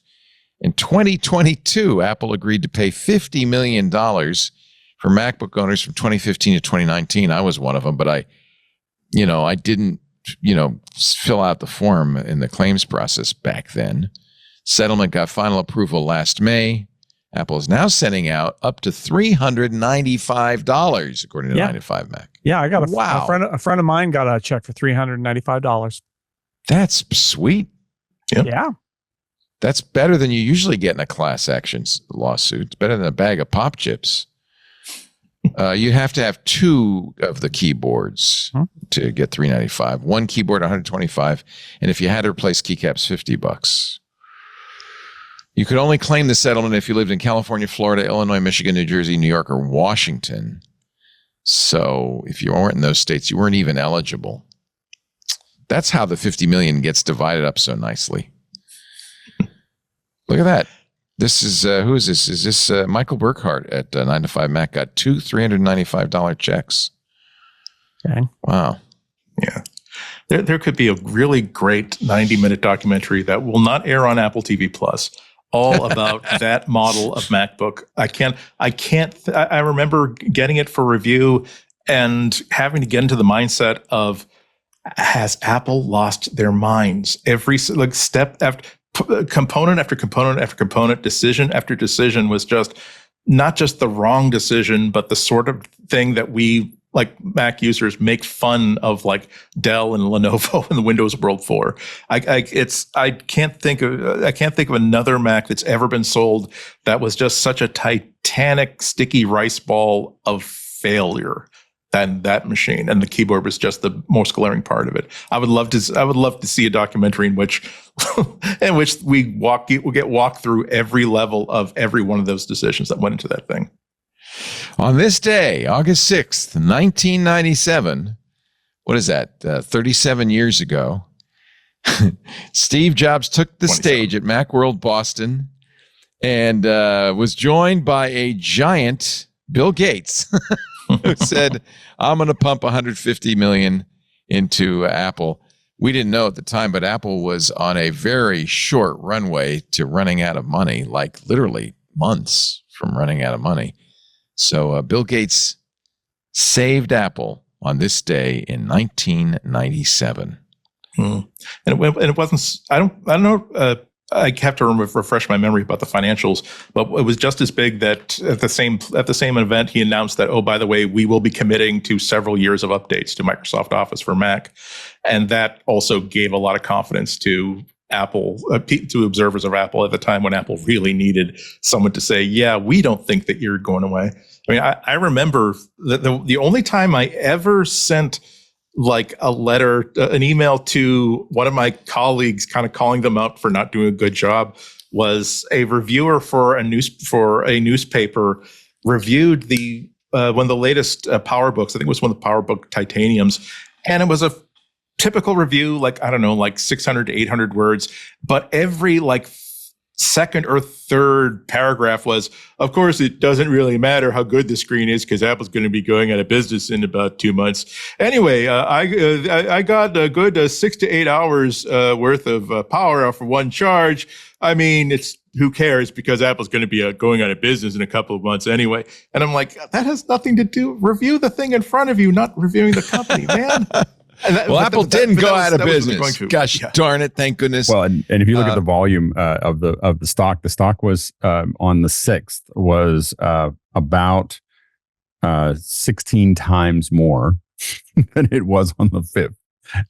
On that day, like it definitely, like everybody started understood moving, how important and it went up about 25% that day. Yep. And it's probably because Microsoft felt like we need a competitor because we're on the next year the DOJ was going to sue them. It's a couple things. It is true. Boy, that was the low point, I would say.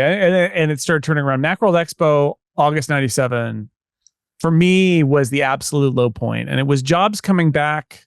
He killed the clones. Clone makers were there at that event. And it was clear that they were going to bulldoze them. Like they just had them thrown into... Like the head of PowerPC had the zippered case that he famously held over his head that this contains a 68030, 68040 based laptop, but we are not allowed to release it to you. And you could hear the Ritz crackers crunching inside the case. Who knows? But still, yeah. So he was upset. So it was a bad time. And although my understanding, and this is a funny thing, I know a lot of people talk now about how what Microsoft was primarily doing is making sure it had a competitor that it could point to, so that it wasn't an even bigger monopoly than it already was. And I'm sure that was part of the aspect of it. My understanding from talking to people at Microsoft and in the Mac unit at Microsoft back then, in the years surrounding 97, is that that Microsoft made more money when a Mac was sold than when a PC was sold. Because everybody who bought a Mac bought Microsoft Office. And that Microsoft made money on the Mac. They made a lot of money on the Mac, and they didn't want the Mac to go away. But the OS X transition was looming, and Apple was almost going out of business. And I think there was a real fear that Microsoft was just going to say, forget it, at which point the Mac is not viable, right? Like in this, I know it seems weird now, but at that point, like now we would say, like, as long as you got a web browser, you're actually doing pretty good. But back then, if Office didn't exist on the Mac, no one would be able to buy a Mac. You couldn't justify it. PageMaker and Photoshop would not be enough. You would not be able to do it. So it was a real lifeline, and they made the investment in Apple as well. And they clearly were just like, Steve obviously talked to Bill Gates and said, need your help, need your commitment, keep this going. We got a turnaround plan. You can make an investment. You're going to make that money back. You're going to make a big profit. And so they did it. But like, that was the moment where the Think Different campaign had just been unveiled. It was unveiled at that event, I believe.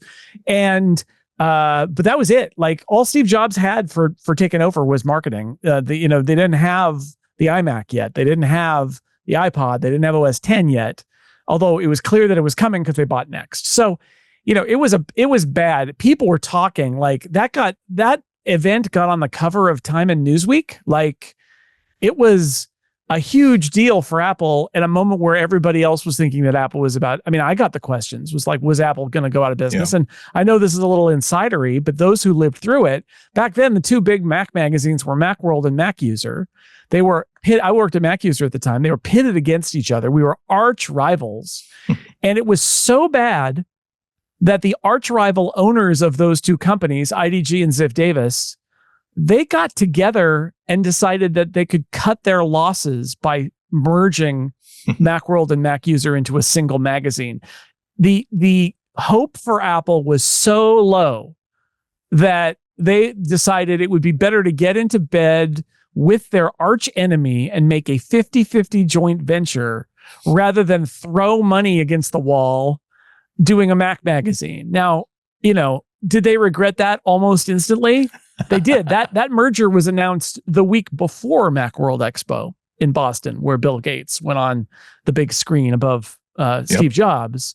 But like, that's what I mean about the low point. It was a personal low point for me, for sure. But like, I can't say this enough. Two businesses who are at each other's throats across many markets, PC World, PC Magazine, you name it, gave up. They're like, forget it. Let's cut our losses. Let's cut our costs. And it was binding. They couldn't get out of it afterward. And eventually IDG bought Ziff Davis out. And Ziff Davis was contractually precluded from doing an Apple magazine after that too, which is like huge regrets, right? But like, so people who don't remember that era, it was real bad. And when we say Bill Gates appearing on that screen was kind of all that stood between Apple and the abyss, it's kind of true. Yeah. The talk about lows, the number is still etched in my mind. 12 7/8 was how low the stock price of Apple went. And I remember leaning back in my chair and thinking, ethically, it's wrong for me to invest in Apple. Moreover, I have inside information into Apple that would make it illegal. I cannot buy Apple stock. And so I was telling people that this is not, if there is, I was trying to get people to buy, not because I wanted Apple to live, but because I wanted somebody to benefit from my supposition that Apple is in danger, but I don't think they're doomed with a capital D. And this is a very, very low price for what could be a very, very valuable company. And Rosner Design in our YouTube chat says I bought Apple at 16, and I think he's joining us from his mansion in the sky. I had a person that I knew that it was at the time, and I didn't have any money. Like I was not making any money, so I had nothing to invest. But he said, "What should I do? Apple's going down," and he had some stock already. And I was like, "Buy more, buy a lot more, buy a lot more." And I said that, and he no longer works. He dumped a bunch of money into it, and over a good time, I think he bought a winery or something. According to Mr. Macintosh on X.com, neither Steve Jobs nor Bill Gates was happy with the looming Bill Gates. Steve Jobs said that was my worst and stupidest staging event ever. It was bad because it made me look small, and Apple looks small. Well, it's compared to Bill Gates, that's for sure. But Bill Gates said, I didn't know my face was going to be blown up to looming proportions. Yes. Shown here, relative market size. Yeah, exactly. Well, it's funny. We do these. One of the businesses that I do on a pretty regular basis is take someone from their office and put them into events like this. And when I look at this one, I'm always like, that's why we tell people they should do this. Like, if you're an executive, you're better off, coming in over the screen because you're going to be really big. It's a whole Wizard of Oz, kind of thing. Especially when you tune it, it usually comes out pretty well. But if you ever wonder why was it that Eric Schmidt came on stage at the iPhone event? Yeah, why was it that the guy from Singular came on stage at the event? Learned. Why? It's like they never did that again. They never made that mistake again. That was clearly lodged in Steve's mind. Yeah. Intel dancing clean room outfits on the stage at Mac. Yeah, that's not. Don't do that again, Steve. I love this. All of our chat folk are now telling us what level they bought Apple stock at, and then when they sold it. Oh, you're making me sick. I feel bad. Somebody bought it at $12 and then sold it at $14. Big mistake. This is why you need to support the club for TWiT, is that we're not allowed to do that. We can't. We can't make these tech investments. So. Wish we could, but we could hint about them. Although, to Alex's point, like in the summer of 1997, when my magazine just got folded and I didn't know if I was going to have a job, I was not going to put more of my life and career and money into Apple at that point. Like, throw more bad money into the pot, but it turned out it worked out. Hey, that's it. Speaking of Sherlocking, that's it for the last MacBreak Weekly, to come to you from the Eastside Studios. This copper bar behind me, gone. Gone. The giant gear, no, I kept half of it. This half is gone, but I have half in my attic. The desk, unclear. Unclear who's going to get this big old desk. Somebody's going to get it, and they're going to be happy. I have in my attic a Mac just like yours, Jason. So I hope you won't think I'm copying. I promise not to do the lava lamp thing, because that's your trademark. Okay, great. I will have a Nixie clock. How about that? Okay, I'll counter with a limit. That's how you'll be able to tell the difference. And I hope I'll have internet, because, as I mentioned, the internet went out during the show today. I was in the studio, but Lisa was not. And she said, there's no internet, which caused me to, during the show, order a Starlink. So I'll let you know, how that works out. Tomorrow we'll do Windows Weekly and This Week in Google, and that'll be that. We'll say a fond farewell to our cherished studio manager, John Slanina, who will wrap up his duties at the same time. That was one of the sad things that happened in 2024. That was hard to leave the studio. I love it here in my new attic studio. It's very Christmassy right now, but I do miss hanging out with all the people at the studio.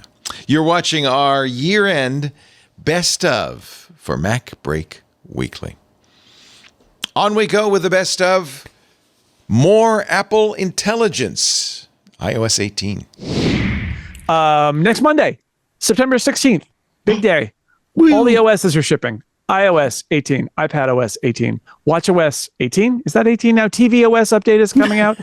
Vision OS 2 is coming out next Monday. So basically, Monday about 10 Pacific is usually when they flip the switch. Unless something goes horribly wrong, everybody's updates are going, even if you're not on a beta, you're just going to get the update and say, hey, here, new OS versions are coming right at you. macOS Sequoia included. So get ready. And then we also got a little bit of detail.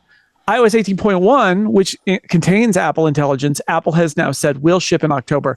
Let me give you a little sense of the layer cake of what a beta might be to Apple. There's the developer beta. Developer beta is the thing you have to especially install, and it's supposed to be scary because it's like, oh no, only developers can use it.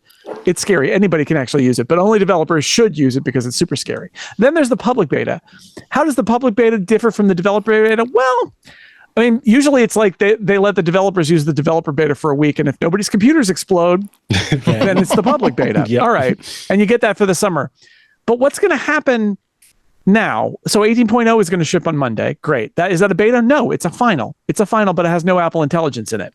18.1 is going to ship in October. They said that on Monday. Great. Is it a beta? No, it will be 18.1. It will be final. What will be in 18.1 final is Apple Intelligence beta. So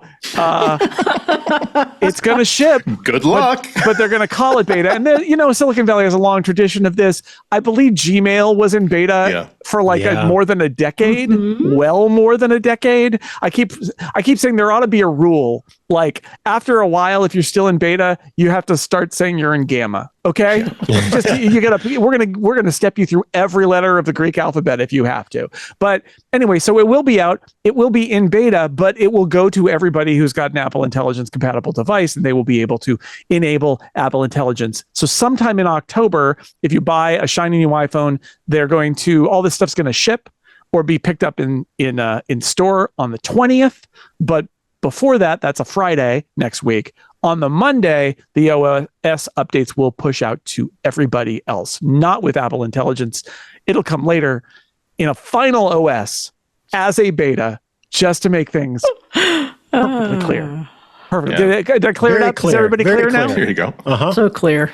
It's and remember that like when you see the beta in this context, have you ever played chess with somebody who like moves the piece but keeps their finger on it? I haven't gone yet. Wait a minute, I haven't gone yet. Yes. I can take that back. Like that's pretty much what we're talking about.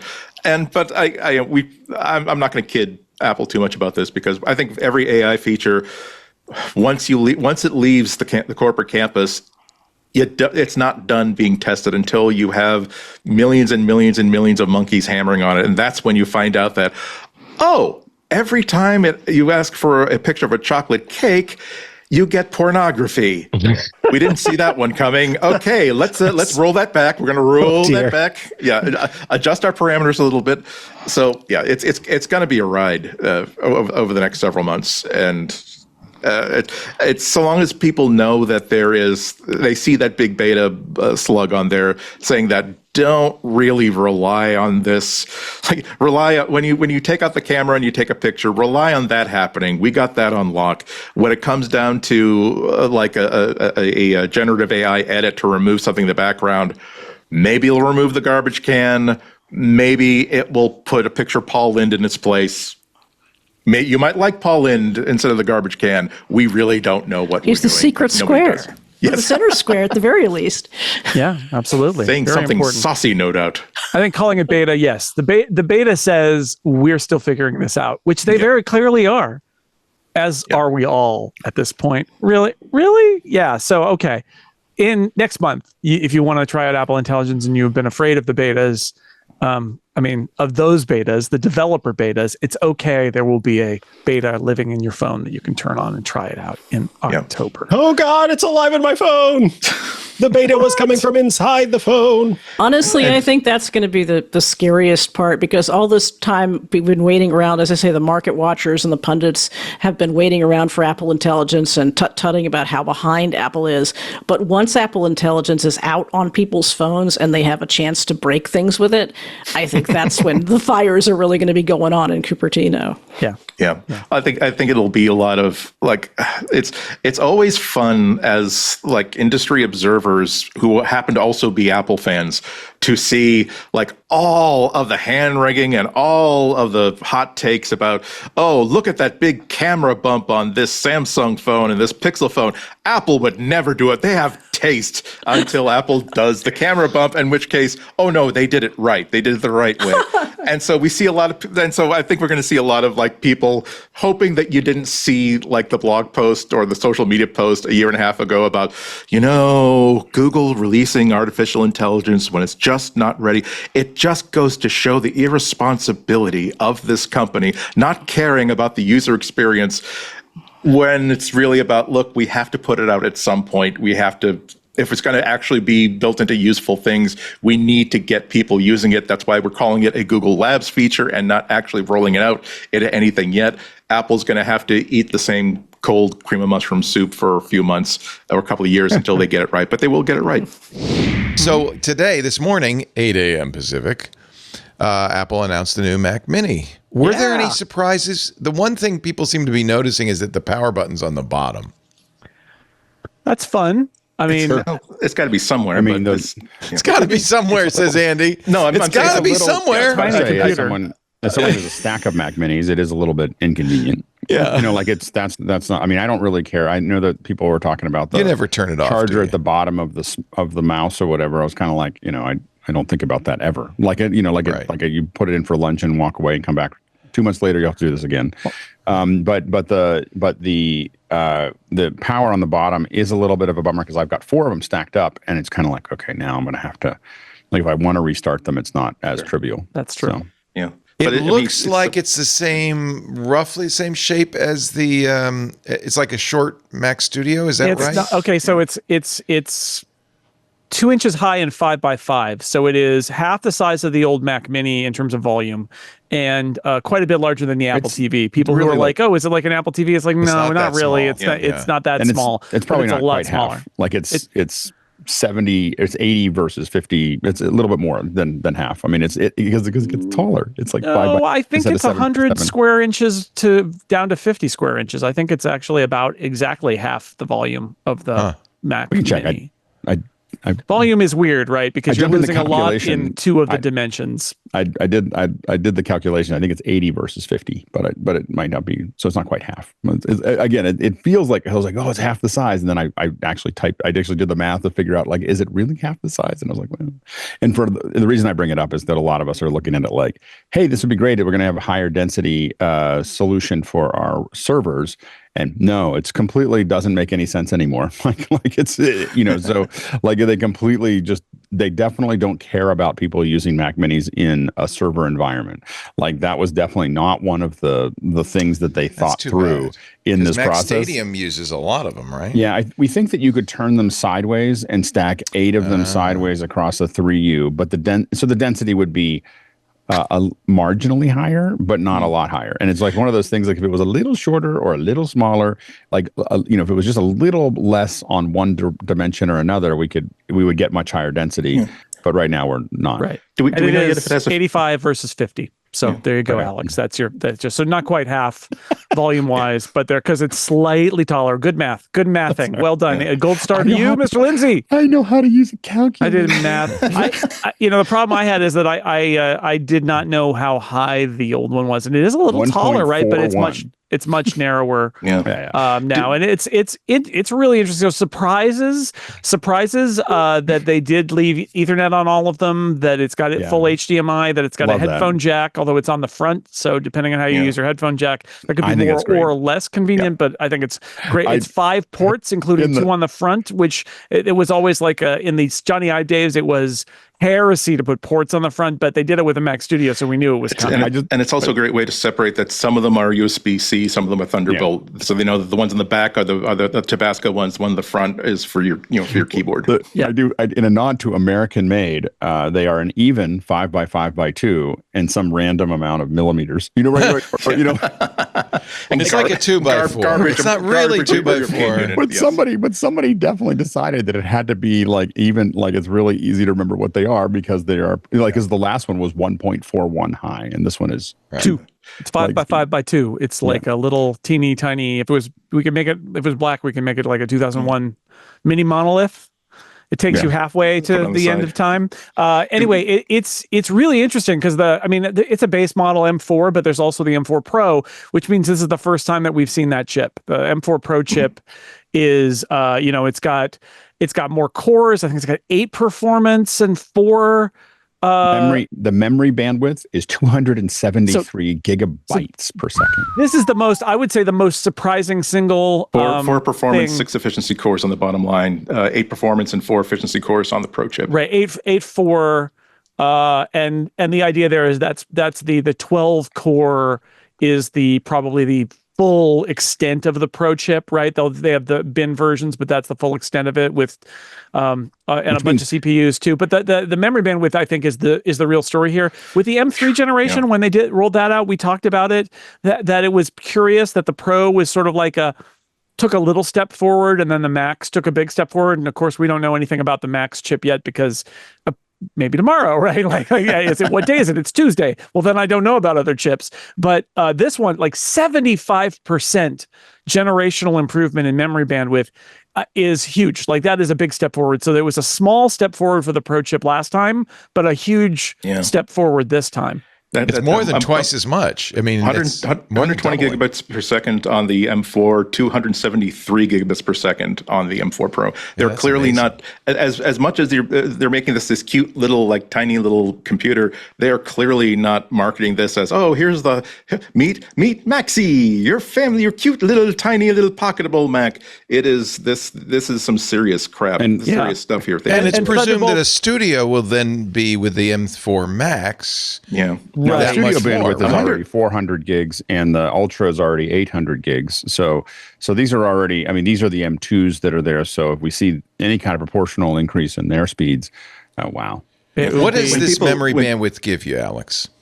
If you're moving a lot of data back and forth between things, you have to hold that data. It can be a huge stopper, especially with huge amounts of texture maps or massive amounts of video or massive amounts of scientific data or massive amounts of 3D data, doing a variety of photogrammetry. All of these things kind of max out these systems as they start, and it really becomes a churn. So again, this gets back into what I was talking about. If I'm doing a bunch of effects on a bunch of on something in Resolve, and I've got a bunch of 6K or 8K footage, that bandwidth gets saturated pretty quickly, and so those are the kind of things that it will do well. I think that again, it's not going to be. I mean, when you see these specs, you can't wait to see what the Studio and the Pro look like.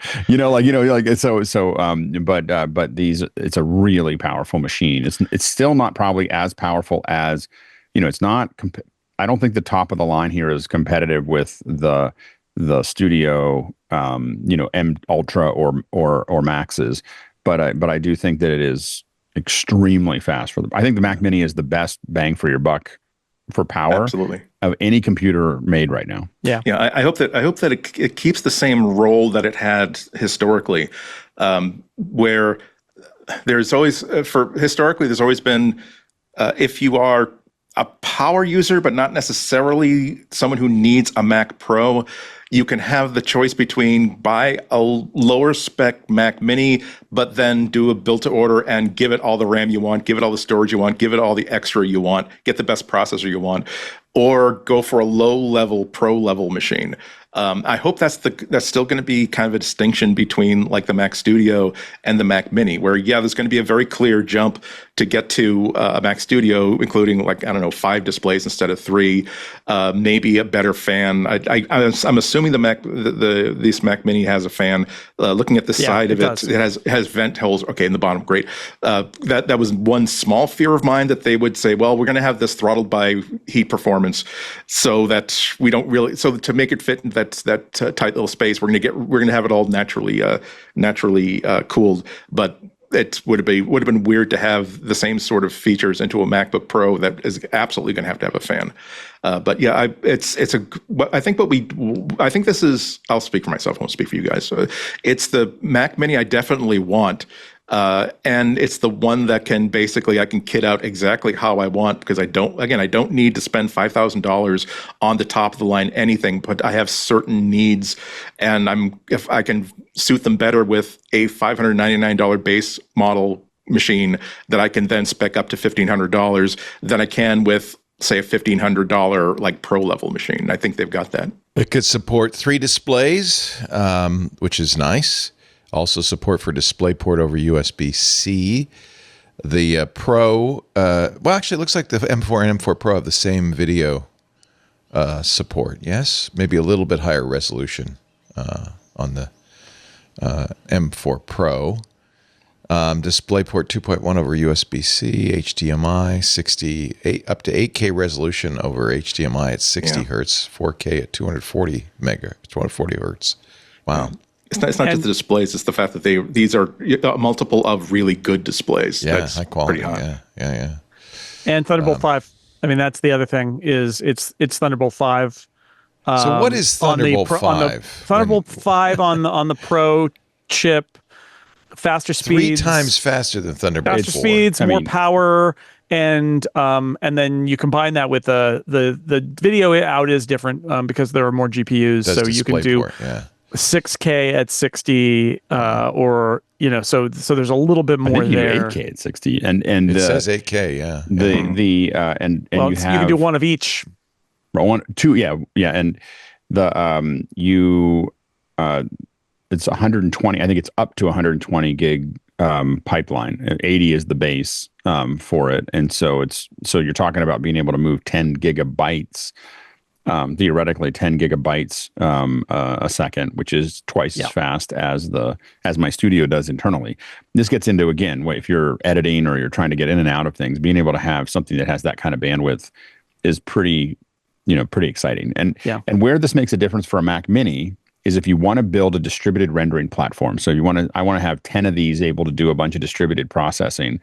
The speed at which you can deliver that content to the thing, that oftentimes is the biggest bottleneck that we get into, is actually sending the frame. So let's say you want 10 of these to run compressor, or you want 10 of these to run a 3D render. How fast can you get that data to the machine is a big deal. And being able to have this kind of speeds is pretty exciting. And again, if you're editing something really heavy, a Mac Mini of this size with 64 gigs of RAM can absolutely do all the big editing that I was just talking about with 6 channels of 6K, but it's the drive speed that kills you. And so being able to have the new, I imagine OWC within a couple months will be delivering things that can do 8 gigs or 10 gigabytes a second. And now you can stack up a lot of these things inside of whether it's Resolve or Final Cut or others. You can have a lot of really uncompressed data that you're working with. You don't have to do any kind of you don't have to burn anything in. Everything can be sitting there floating as you're working with it. So it's exciting. It's an exciting box. So, yeah.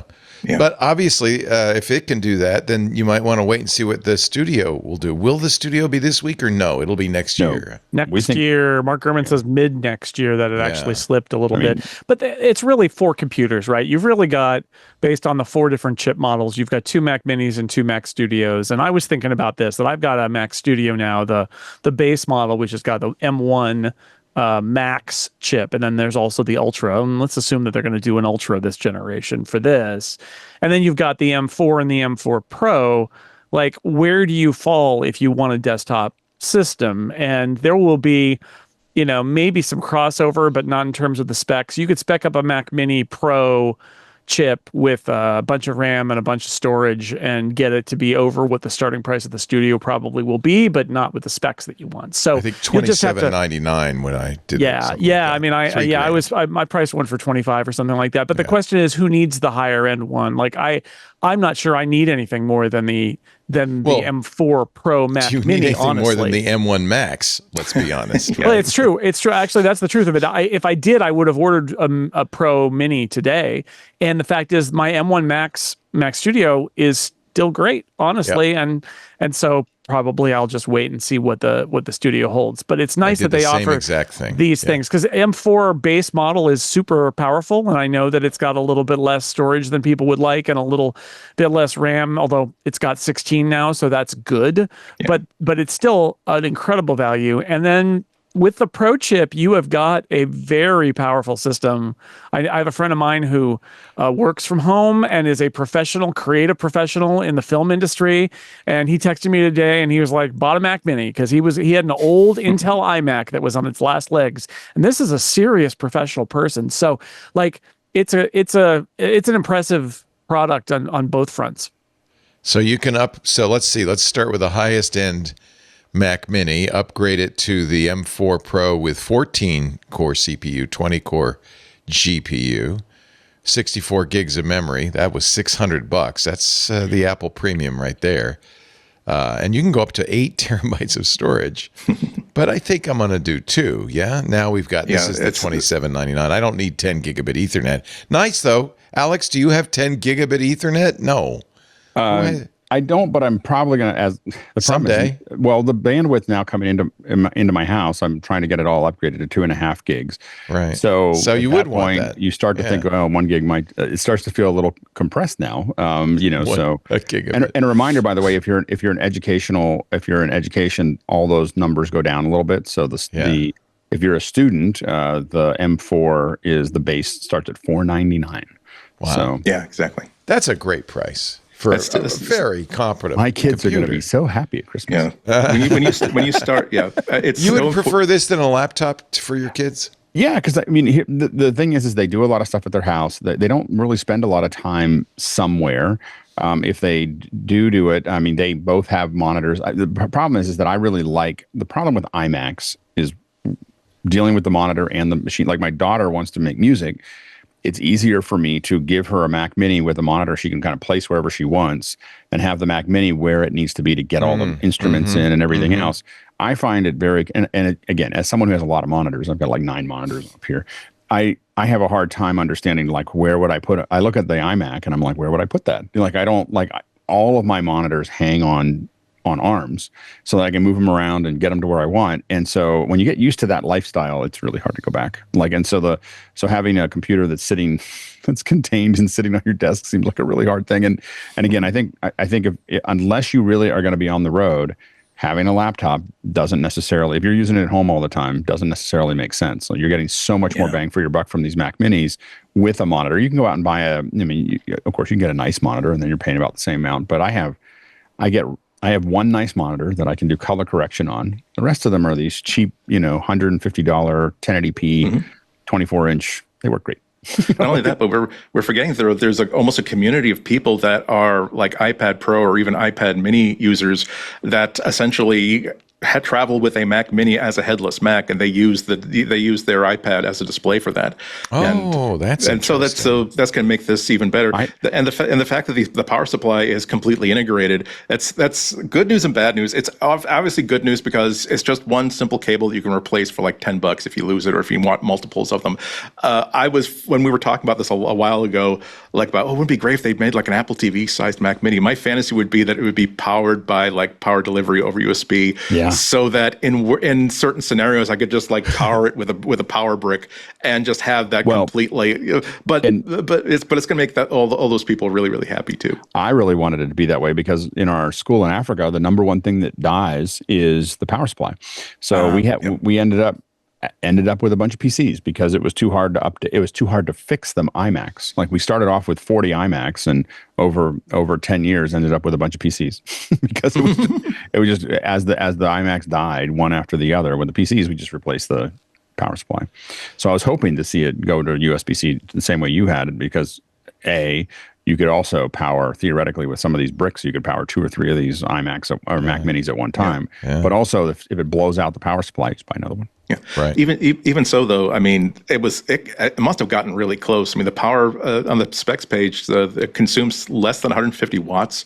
Right, and that's amazing. I mean, when I look at like even compact like Windows PCs, like they start at like 300 watts, and stuff with this kind of power, if you don't limit yourself to like tiny little NUC-sized devices, like 500 watts is like almost the minimum that they consider to be a decent power supply for anything of any power.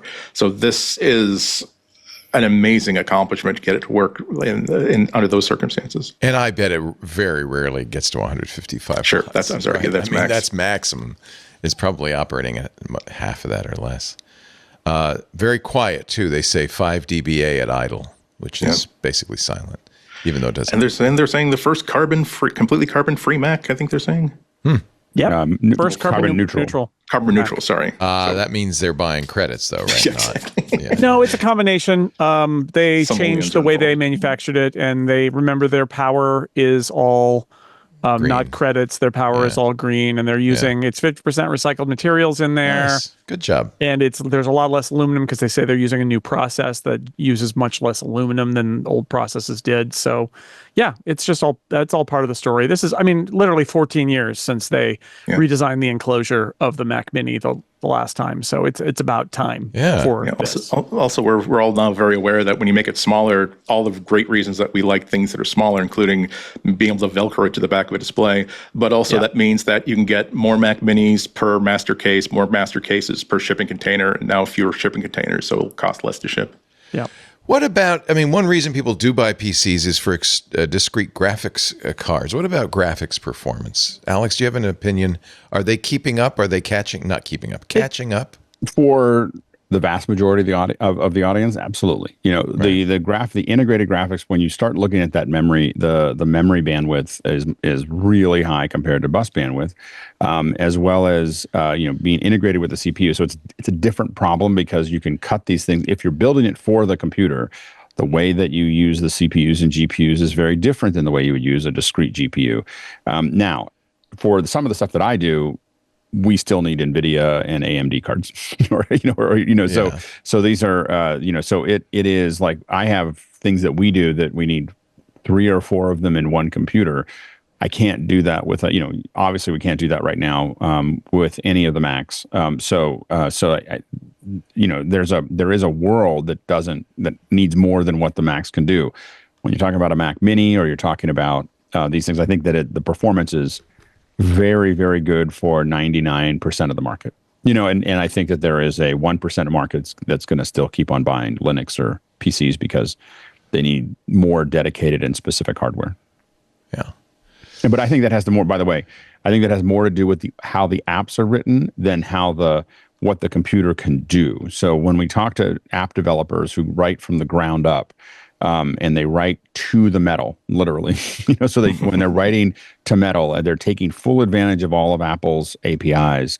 The performance is outrageous on these machines. It's where people don't want to commit that much, and they just want to port code, do what they did before, use the old ways of doing things, that you need a lot more horsepower. So it just depends on how much they dedicate their code to what Apple is proposing in the infrastructure that Apple is providing. Metal's good. Metal's good, but you need to write to it, right? You need, again, with any operating system, the more you abstract from what the operating system wants, whether that's Windows or Linux or Apple, the less performance you're going to get out of that hardware. Right. you're going to just need to, because a lot of people are essentially lazy, and I mean lazy. I don't mean lazy like they're laying around. It's just that they don't want to. They've got a lot of other things lying around, but they're just not. They don't want to do that. If when you talk to, good example is like Zoom. they have dedicated apps for every single platform, right? And it's written to take full advantage of every platform that they're interacting with. And it's why Zoom runs so much smoother than all the other video conferencing apps, is because they're writing something and they're not trying to abstract anything. They're taking full advantage of each platform. And so that's a good example. You see that, you see that anywhere an app, and that's why a lot of times we like to work with Mac only apps, because we know that developer is developing for the platform that I'm using, not trying to figure out how we get the same code to work on 3 different platforms. And that's, because that's never going to be as good as writing it straight to the OS's full capabilities. Native. Yeah. You're watching MacBreak Weekly. The big Apple week continues. Jason Snell is here Thursday. He'll be covering the Apple quarterly results at sixcolors.com, his blog, with his world-famous patented colored charts. Are you going to do one for Halloween, like an orange and black chart, with a pumpkin? Oh, it's an interesting idea, but probably not. Thank you. Alex Lindsay is also here. Office Hours.global. Do you do a Halloween show for Office Hours? No. You don't dress in costume? And, I'm not really a different thing kind of guy. Like, I know you're very consistent. So I don't have a lot of, so I don't really shift gears that much. I do know you've added an iMac to your display behind you. Is that a keeping up with the Joneses thing? This one here, not an iMac, a Macintosh, an old Macintosh. Well, you got a Bondi Blue iMac. I got a Bondi. This is a 24p Bondi Blue. It's not. Wow. It was like hand built for movies. This one here is the older one, the old Mac Classic. I've got some Elemental, just the plates. I have the Elemental plates. After you said that.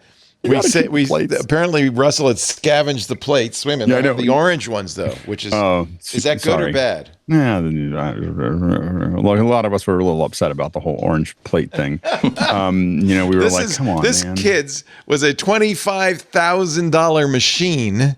I just want to point out, not to show off, but each one of those plates was $130,000. Oh my God! And we've effectively replaced it in software in the cloud, basically. It's right? Come a long way. The ones that we used to need this to stream to a variety of platforms. The ones that I had were still pretty competitive. Even though they don't even make them anymore, but 16 inputs with 32 individual streams is still pretty powerful. But so that's what those were. I got the Cube up here. You got some good Macs there. I like to, it's my wall of depreciation. Everything here used to be worth a lot of money. The problem with the new Mac Minis, they'll be too small to even notice up there. You wouldn't even see it. They're out of focus. They'd be like, we got flying toasters running on our Mac Classic. My Mac Classic doesn't work. I have to go. This is actually a 128K Mac. This is the original, and it didn't work. The floppy didn't work, so John bought a device that you can plug into the floppy port that emulates a hard drive. I want to just put I keep on looking at I should just put an iPad in there. Like just put an iPad. Yeah. Find an iPad and stick it back there. I was going to cut out a piece of what, because I couldn't get the scan rate right. I was going to cut out a piece of white paper and just put flying toasters on. But no, we got the scan working and everything. That's awesome. Nice. I love it. I did buy one of those Mac Minis. Boy, do I like it. I have to say, I'm very excited about what Apple has coming up hardware-wise, especially with Macintosh and Apple Intelligence. 2025 is going to be a very interesting year, and you can bet we will be here, Andy Ihnatko, Alex Lindsay, Jason Snell, and myself, to cover it. We thank you so much for your support all year long, a MacBreak Weekly, with special thanks to our Club TWiT members. I know this has been a little bit of a rocky year, but I'm very excited about what 2025 is going to bring. Not just for TWiT, but for Apple and for all of us. Have a wonderful holiday. I hope you're enjoying it. And I will see you, and all of us will see you in the new year on MacBreak Weekly. Bye-bye. Thank you, Alex. Thank you, Andy. Thank you, Jason. Thanks to all of you, especially our Club TWiT members, for joining us. We do MacBreak Weekly every Tuesday, 11 a.m. Pacific, 2 p.m. Eastern, 1800 UTC. You can watch us do it live on YouTube, youtube.com/twit/live. When the show's on, all of our shows, when they're on, when we're recording them, you can watch us record them live on YouTube. After the fact, on-demand episodes are available at the website, twit.tv/mbw. There is also a YouTube channel dedicated to to MacBreak Weekly's video. We have video and audio. Or you can subscribe to the video or audio in your favorite podcast player and get it automatically as soon as it's available. That way, listen at your leisure. Thanks for being here. We'll see you next time. Now it is my solemn duty to tell you. You having trouble with your green? It's green screen. It fell off. I'm gone. I'm not here. Never mind. Come back to work. Break time is over. Did it pop? Is that what happened?